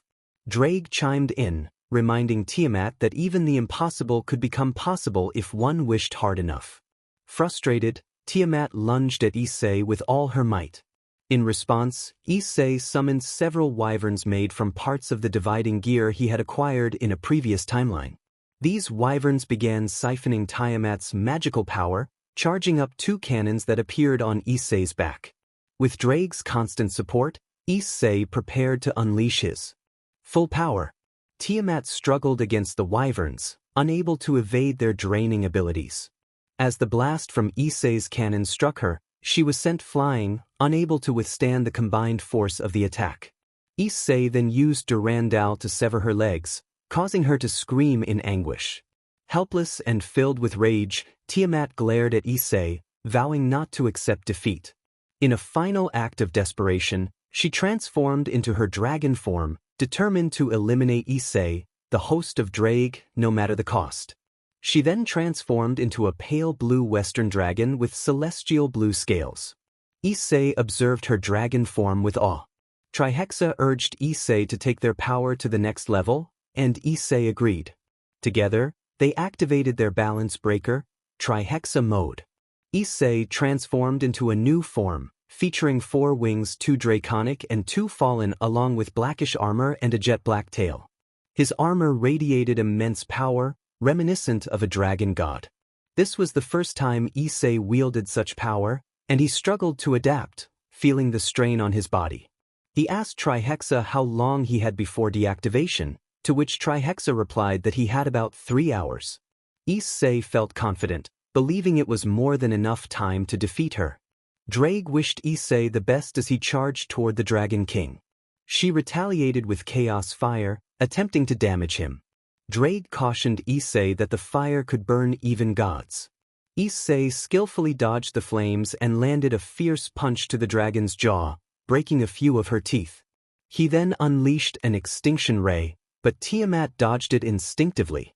Issei appeared before her and delivered a powerful blow to her head.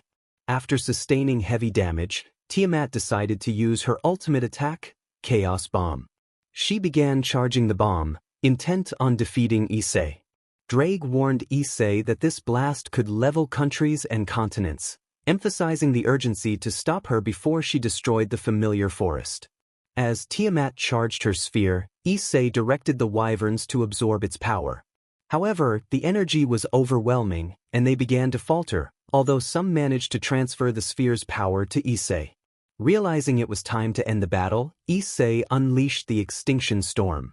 A storm of pure destructive energy enveloped Tiamat, destroying the bomb and severely damaging her. She roared in pain as the energy pierced her body, forcing her out of her dragon form and into a regular human form without horns or scales. Issei approached Tiamat, who now looked fearful and helpless. He was the first host to not only defeat her but also dominate her. He asked her what had driven her to murder every single host of Draigg. Tiamat revealed that Draigg had stolen her treasure, prompting her to seek revenge. Issei questioned her reasoning, pointing out that it was not enough to justify her merciless actions. Tiamat looked down, realizing she had been blinded by hatred. She had once loved Draigg deeply but feared for his safety, believing that other dragons might attack him due to her beauty. This fear led her to reject him, and when she saw him move on, she felt abandoned. Although she had given him her treasure out of love, when he lost it and perished, she felt betrayed. She began to suffer from Dragon's Fall, and if not for Azazel's intervention, she would have died. Her hatred for Draigg grew from the pain of feeling discarded.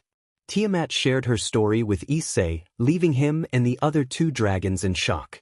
Draigg was devastated to learn that she had always loved him but had feared losing him, which led her to reject him.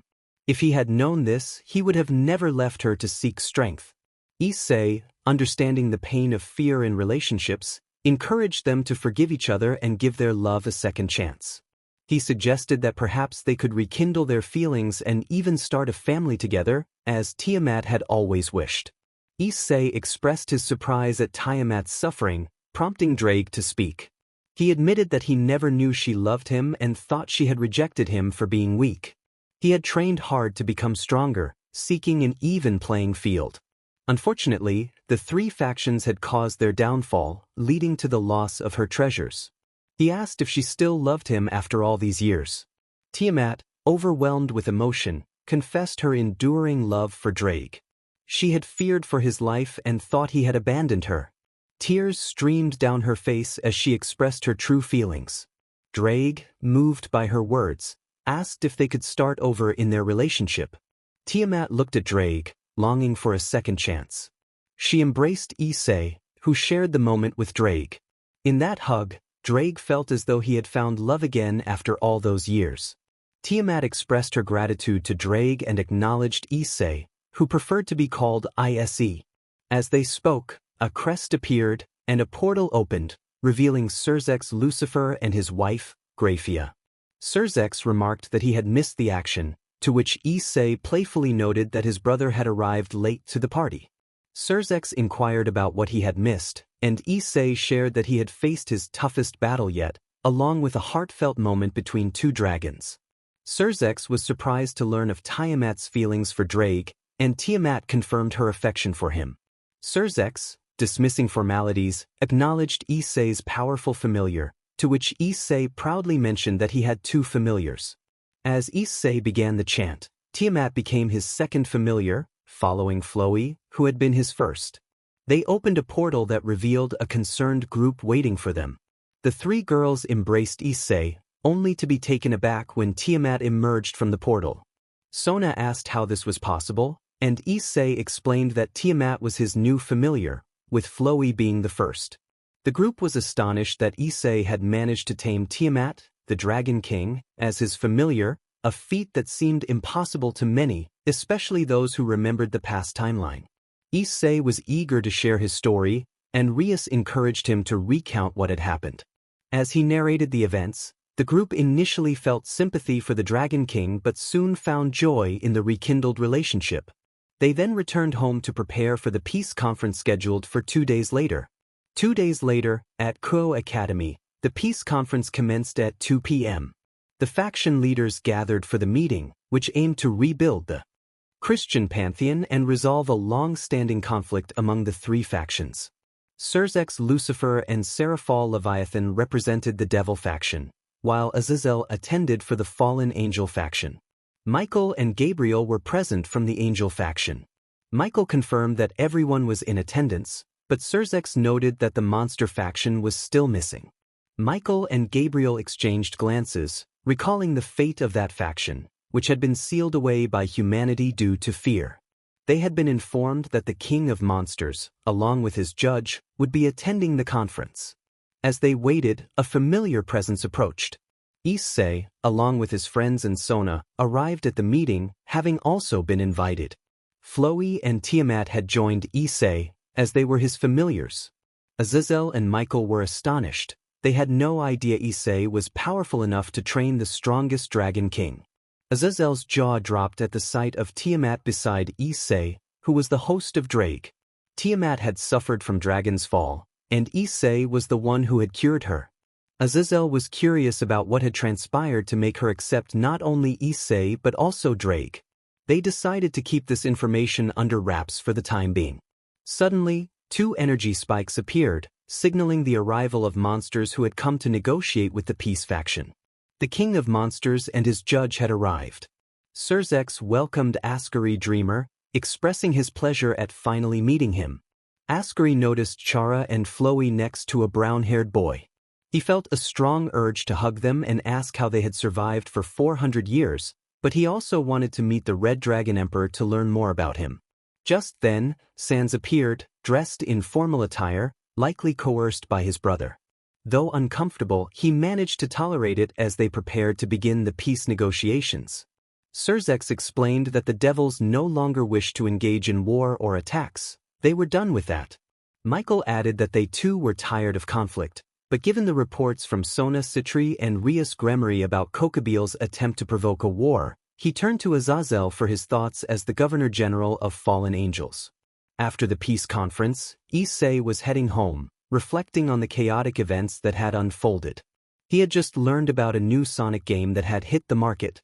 He purchased it and was eager to see what it was all about, especially since Sega had not made any announcements regarding it, and Sonic Forces was still a year away from release. The past few days had been challenging for Issei, as the girls from his previous harem, except for Ravel, had been making his life difficult with their constant apologies. Thankfully, with Tiamat now involved, they kept their distance, not wanting to provoke the Dragon King. Lost in thought, Issei arrived home to find Sona Citri waiting for him. Sona inquired about his whereabouts, and Issei explained that he had gone to the game store to check for new releases. He mentioned finding a CD of a new Sonic game, which seemed odd since Sega had not announced it. Sona asked if it was Sonic Forces, but Issei clarified that it was still a year away. He expressed his concerns about the game, noting that it was titled Sonic Dxd, and the artwork looked worn. The shopkeeper had sold it to him at a discount, possibly wanting to get rid of it for some reason.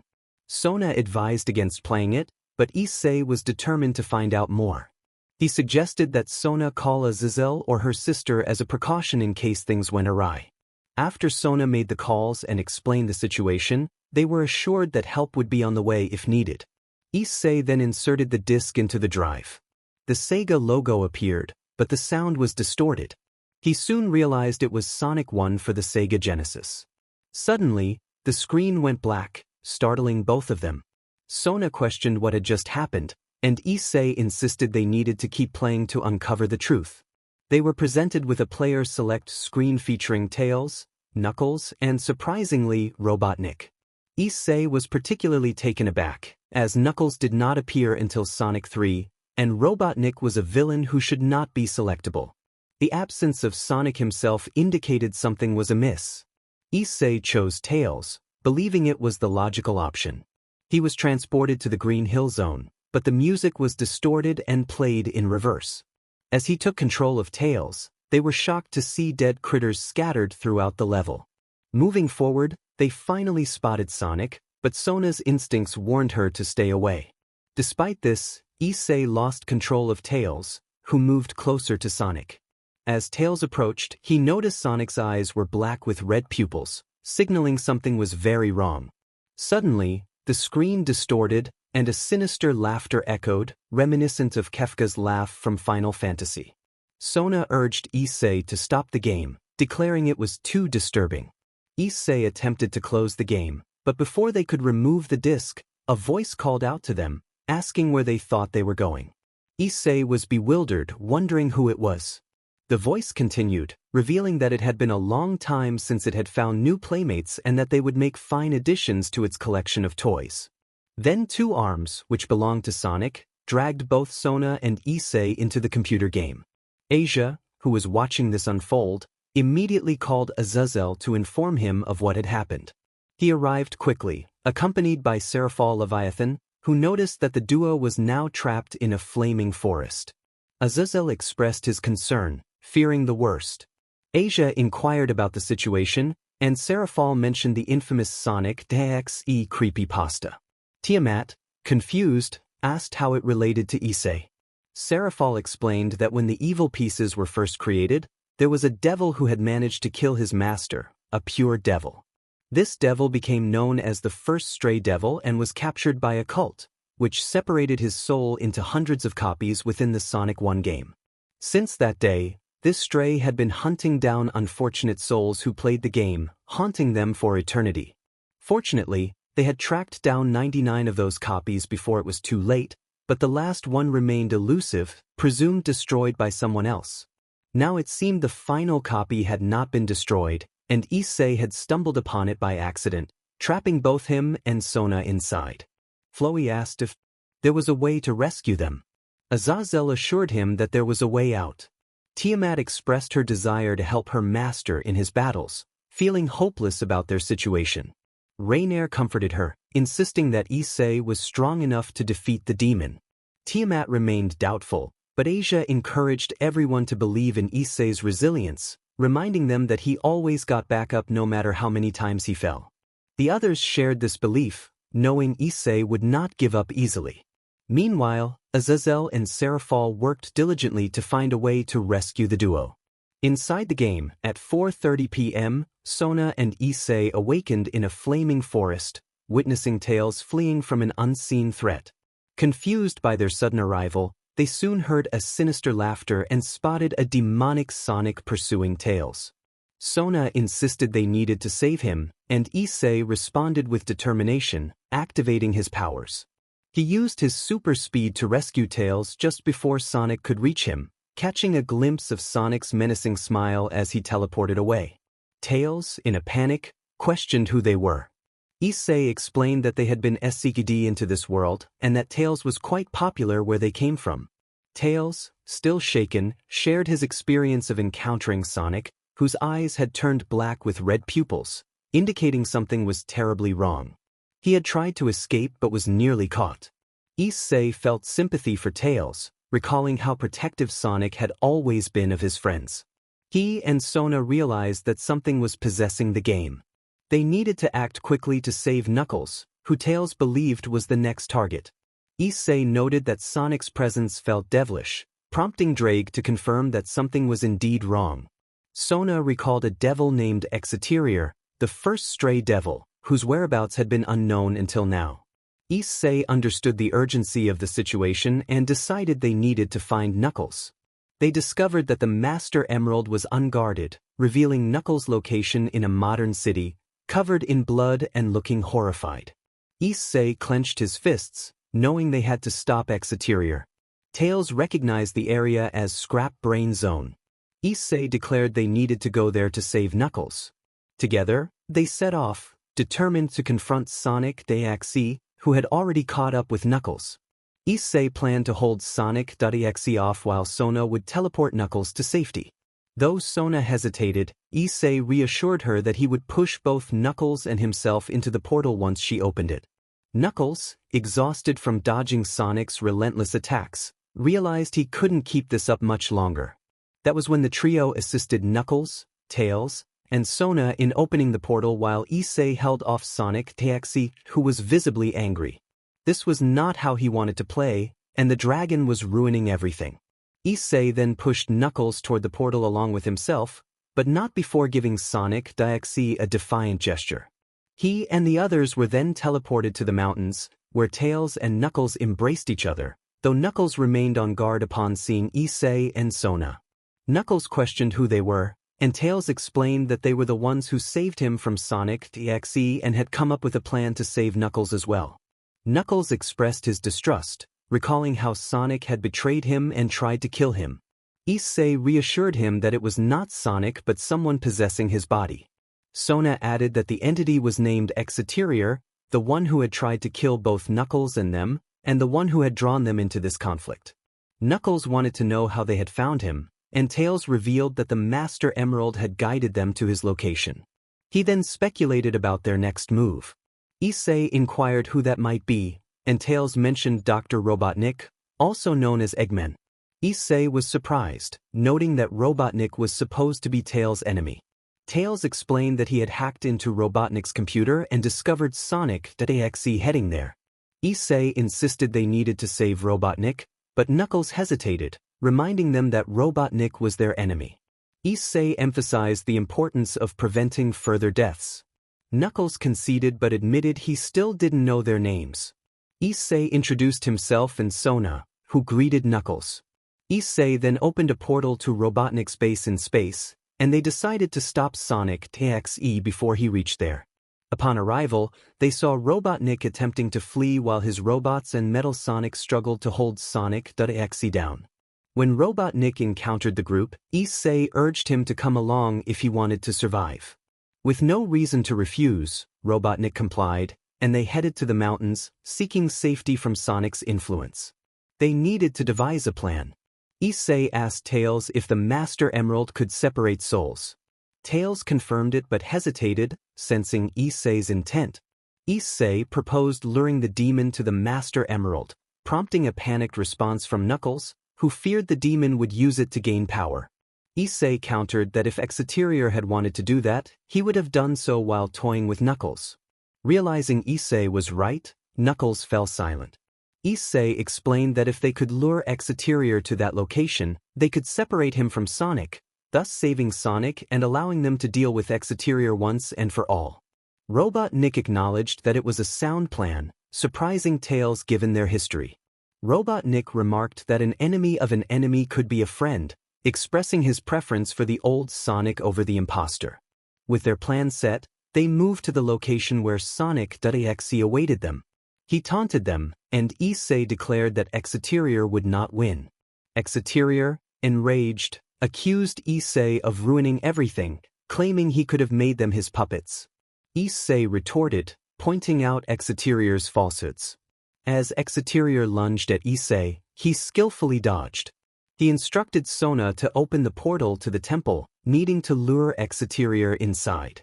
Sona complied, and Issei led the demon there, evading his various attacks, including attempts to alter reality itself. Eventually, Issei managed to push Exterior toward the portal, where Sonic Dxd found himself directly above the Master Emerald. Issei called for Robotnik and Tails to act, and they confirmed their readiness. Exterior attempted to escape but was pinned to the ground by Issei and Knuckles, while Sona used her water magic to restrain him. Exterior screamed as He was forcefully removed by the Master Emerald, eventually separating from Sonic. Exterior appeared furious, while Sonic looked disgruntled. Tails and Knuckles helped Sonic to his feet, and Robotnik joined them. Initially defensive, Sonic was reassured by Tails and Knuckles that he was not their enemy for now. Sonic glared at Exterior, wanting revenge for the possession, but Issei signaled him to hold back. Exterior, now diminished, raged at them, vowing to kill them. Issei challenged him, ready to confront the threat. Just then, a portal opened, and Azazel, watching from a distance, instructed Issei to send Exterior back to their world, stating that they would handle him from there. Issei thanked Azazel and threw Exterior into the portal, where he was met by a cadre of powerful beings, knowing he was outmatched. Issei helped Sonic to his feet, grateful for the assistance. Sonic expressed his thanks for being saved from the demon, and Issei brushed it off as no big deal. Sonic then wondered what their next move would be, to which Issei suggested they fix the damage done, with Robotnik's help. Robotnik confirmed his willingness to assist, explaining that his goal was to conquer rather than eliminate everyone. Sonic acknowledged this with understanding. As the portal began to close, Sonic realized it was time for them to part ways. Issei assured him they would meet again, and Sonic, having been informed by Tails about Issei and Sona, thanked Issei for calming Tails. Sona responded that it was no trouble at all. Tails then asked Sona if she had to leave, and she apologized, explaining she had a world to return to but promised they would meet again. Sonic and Issei shook hands before jumping into the portal, exchanging their goodbyes. At the Hyadu residence later that evening, Sona and Issei returned to the portal, where they found Exterior defeated on the ground, surrounded by chaos magic and various weapons. Chara instructed Issei and Sona to finish the monster. Issei agreed, and Sona declared that for all the crimes and suffering Exterior had caused, she, as the heiress of the Citri house, sentenced him to death. An explosion engulfed the demonic parasite, ending his existence. Azazel remarked that it was finally over, allowing them to rest knowing all parts of the stray were destroyed. He then inquired how Issei and Sona had obtained the disc. Issei explained that he had found it at a local game store for a very low price. Azazel decided to investigate further and advised them to get some rest, to which they both agreed. 2 months later, at the Hyadu residence, Issei was sleeping in his newly remodeled house, which featured a larger bed, a swimming pool, a training area, and a gaming room filled with his favorite games, courtesy of Azazel. 3 girls, Raynare, Asia, and Sona Citri, were sleeping beside him, all deeply in love with him. When the alarm rang, signaling it was time for school, the girls began to wake up. Sona was the first to rise, greeting Issei and noting the early hour, as she had responsibilities to attend to as the student council president. She looked at Raynare and Asia, who were still peacefully asleep, and decided to head to the dining room where Issei's mother, Mickey, was preparing breakfast. Mickey greeted Sona warmly and asked if she had slept well. Sona confirmed she had and mentioned that Issei had just woken up while the other girls were still asleep. Shortly after, the boys arrived and Flowey, having just woken up, went to rouse the others. With the final day of school approaching and summer vacation on the horizon, Sona and the others planned to visit the underworld, as Issei still needed to meet his in-laws. They also intended to train in case of any future attacks. Even though the peace treaty had been signed, there was a strong sense that an attack or breach could happen soon. It was best for everyone to start training as soon as possible. Issei asked his mother if the food was ready, to which she replied it would be in 5 minutes. As everyone took a seat, they began discussing the events and changes that had occurred. Initially, they expected limited changes, but now it seemed that much more was happening. Goro expressed his relief that the peace treaty had gone well, reflecting on how just 3 months ago, their home had only been inhabited by the 3 of them.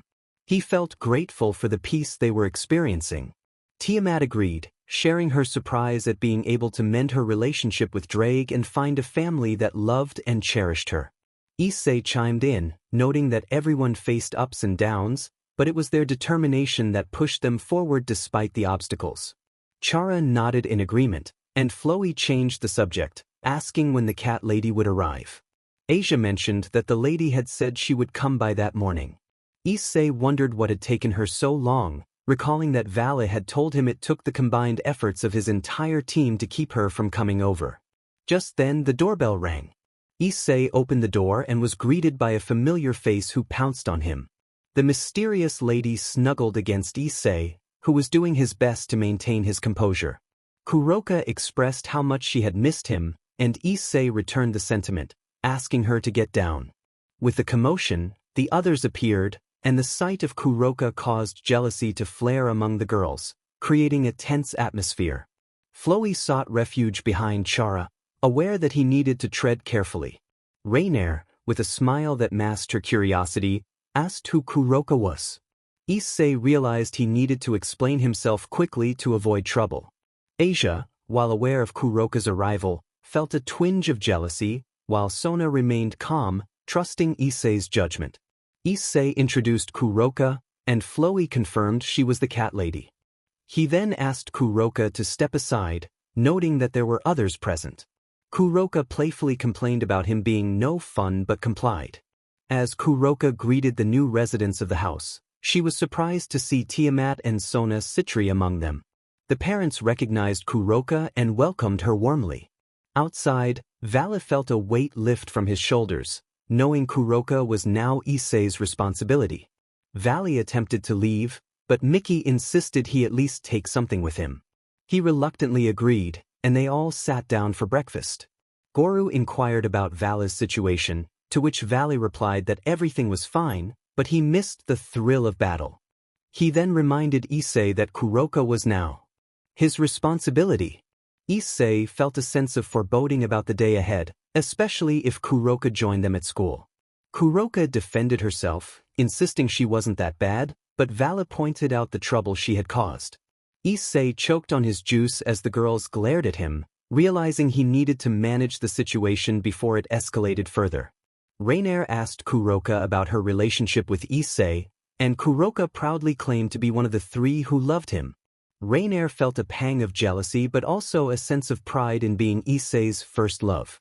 Kuroka expressed her disappointment in her sister's actions, apologizing for what had happened. Mickey reassured her that it wasn't her fault, and Kuroka felt a mix of guilt and hope that perhaps one day her sister would forgive her.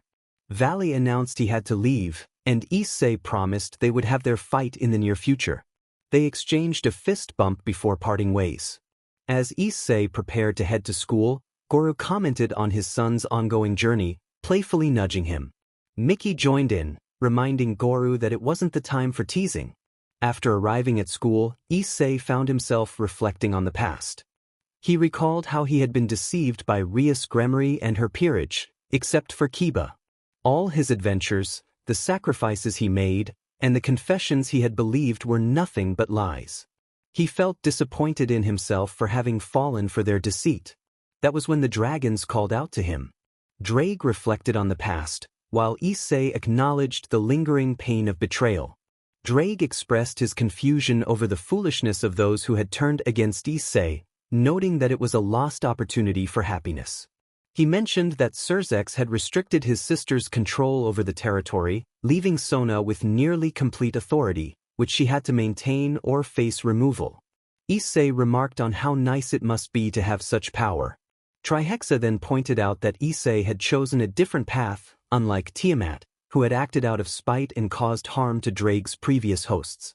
Issei had opted for a better way, and Trihexa appreciated having him as a host. Just then, Momo from the student council arrived, sent by Sona Citri to summon Issei for an important meeting. Issei greeted her and inquired about the reason for the summons. Momo nodded, indicating the seriousness of the situation, and Issei decided to follow her, sensing that something significant was happening. Momo informed him that the president had instructed all members to return to their classes, which piqued Issei's curiosity about who could have prompted such a decision. As he approached the meeting room, Issei felt a holy aura emanating from behind the door. Draigg confirmed that it was Michael, explaining Sona's decision to clear the room. Upon entering, Issei found Michael alongside his sister and the seraphim Gabriel. He wondered why they were at the school, especially in the student council room, which was off-limits due to Surzek's severe punishments of Rias and her peerage, except for Kiba and Gasper. Michael greeted Issei and indicated they had questions about the past. Issei asked what those questions were. Michael wanted to know how Durandal had chosen Issei over the church's exorcists. Issei explained that he had simply picked it up and used it in a fight against Kokabeel, returning it afterward only for it to reject Zenobia and bond with him permanently. Michael listened intently and then inquired about the true reset in the past timeline. Issei warned that there might be changes in this timeline, but Michael insisted on hearing the details for precautionary reasons. Issei proceeded to explain the future actions of the church, which would lead to two significant events: the Exorcist Rebellion and the attack on heaven by Cliffith, resulting in Rizavim acquiring the fruits of life and wisdom. Both Michael and Gabriel were taken aback by the implications of these events. Michael questioned why the exorcists would rebel against the church. Issei elaborated that many exorcists had joined out of hatred for other races. The Kuo Treaty, which involved vampires, had been the tipping point for many, as they had sought vengeance for their loved ones lost to the actions of devils and vampires. The growing discontent within the church led to the rebellion. Michael expressed regret for not having intervened sooner and vowed to prevent such events from occurring again. He then turned to Gabriel, asking if she had any questions. Gabriel wanted to know why Issei harbored resentment toward the church. Issei clarified that he didn't hate the church but felt a lack of love due to past actions, particularly the excommunication of Asia for healing a devil. He expressed his anger over the threats made against Sona, Asia, and Raynare simply for being devils or fallen angels. Gabriel sighed, acknowledging the situation. She explained that they had never intended to excommunicate Asia, who was a gentle soul, and that they had wanted to help her. However, the church's rules had made it impossible, fearing chaos would ensue from her actions. The church was at its most vulnerable, and the existence of certain actions could drastically reduce the number of believers, weakening the system and leading to its collapse. Apologies were extended for the actions taken in both the previous and current timelines. The intention had been to retrieve the stolen swords, not to provoke other factions. Both Gabriel and Michael bowed their heads in apology, acknowledging the problems caused by their exorcists, which affected not only Issei's friends but also the Citri heiress. Issei and the others were taken aback by their humility. Issei encouraged them to keep their heads high, assuring them that it was not their fault and that they had done their best after the unfortunate events. He then inquired if there was anything else to discuss. Gabriel expressed her curiosity about Trihexa, asking how Issei had managed to convince the apocalyptic beast to join his side. Issei emphasized that the information he was about to share must remain confidential, especially from the Cow's Brigade, to prevent history from repeating itself and to strive for a better, peaceful future. He recounted his encounter with the beast during his suffering from Dragon's Fall. Trihexa had offered him a chance to remove the evil pieces from his body and had even used his power to slow down the affliction and aid in his recovery. Gabriel realized that what God had said about the beast was incorrect. Issei reflected on God's fearful nature, noting that many mistakes had stemmed from that fear. He explained that God was responsible for sealing both Albion and Draigg in their gears, and that Trihexa had been sealed due to God's hatred and fear of serpents, particularly dragons. He suggested that Trihexa himself could clarify what had transpired. From the boosted gear, Trihexa introduced himself, startling both Michael and Gabriel, who instinctively activated their angel wings. They understood the gravity of the situation and sought answers. Trihexa explained that he had once been a dragon, growing stronger over time, feared by gods and the four Satans alike. He recounted how he had been attacked out of fear and sealed away, only to be freed by Issei and Asia after Rizavim's defeat. Draigg confirmed Trihexa's account, noting the old man's disdain for serpents, especially dragons. Gabriel struggled to accept this revelation, her emotions overwhelming her as she grappled with the idea of her father being a liar. Michael comforted her, aware that their father had often told lies to maintain loyalty among the angels and exorcists. He kept this knowledge to himself to protect the church from losing followers. Seraphal and Azazel felt sympathy for Gabriel, knowing how deeply she loved God. Azazel recalled his own experiences and the consequences of his past actions, while Seraphal, despite their rivalry, felt compassion for her. Azazel reassured Gabriel that it was all right, even he had been shocked by the revelation that Trihexa had chosen Issei as his host.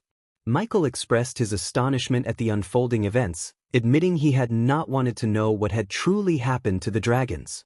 Father did not share much with them, only instructing him to lead in the afterlife after his passing. He felt the need to personally apologize to her and the two dragons for their actions. Issei reassured him that there was no need to apologize for someone else's actions, as it was not his fault. Michael then stated that it was time to conclude their questions, as they needed to leave since it was a school day. Everyone bid farewell to the angels, leaving Issei alone with Sona, Seraphal, and Azazel. Sona had something else she wanted to share with Issei. She informed him that with summer break approaching, they would be traveling to the underworld for vacation and training. They wanted him and the others to join them, as they would be taking the train to visit the Citri Manor, where her parents had been eager to meet him for quite some time. Issei felt a wave of dread wash over him at the thought of meeting his in-laws, knowing that many boys share this apprehension. He anticipated a long meeting ahead. Azazel tried to lighten the mood, suggesting it couldn't be that bad. Seraphal added that Issei had earned her respect, implying he would be fine with their parents, especially since he had dealt with someone who cared for her deeply. Sona reassured him that her sister was right and that he shouldn't have any issues with her parents. Issei decided to give it a try and then shifted the conversation to training, asking if it would be the same in this timeline or different. Azazel acknowledged the question, explaining that due to the changes that had occurred, there would be an additional trainer alongside Tannen, and others would also have more trainers. He planned to have Raynare trained by the captain of the royal guard of the monster faction, as she had shown great skill with her spears. The training for the others would be similar but with some minor adjustments. Sona reminded everyone that in 2 days, they would be heading to the Citri Manor, so Issei should inform his friends beforehand. Issei agreed. Sona then urged everyone to head to their classes, as she had her own to attend. They all acknowledged her and parted ways. In the following days, discussions about power levels among the characters emerged, leading to a ranking of the top 10 strongest individuals in the fanfiction. This list was subject to change in the future and did not include multiversal beings or those from the EXE world. The rankings included formidable entities such as Trihexa and Great Red, Ophis and Gaia, and the Trimordi gods, among others. Issei Hayato was noted for being close to surpassing the Trimordi, while other powerful figures like Draigg, Albion, and Crumcrotch were also mentioned. As the characters prepared for their upcoming adventures, the anticipation of new challenges and encounters loomed ahead, setting the stage for the next chapter in their journey.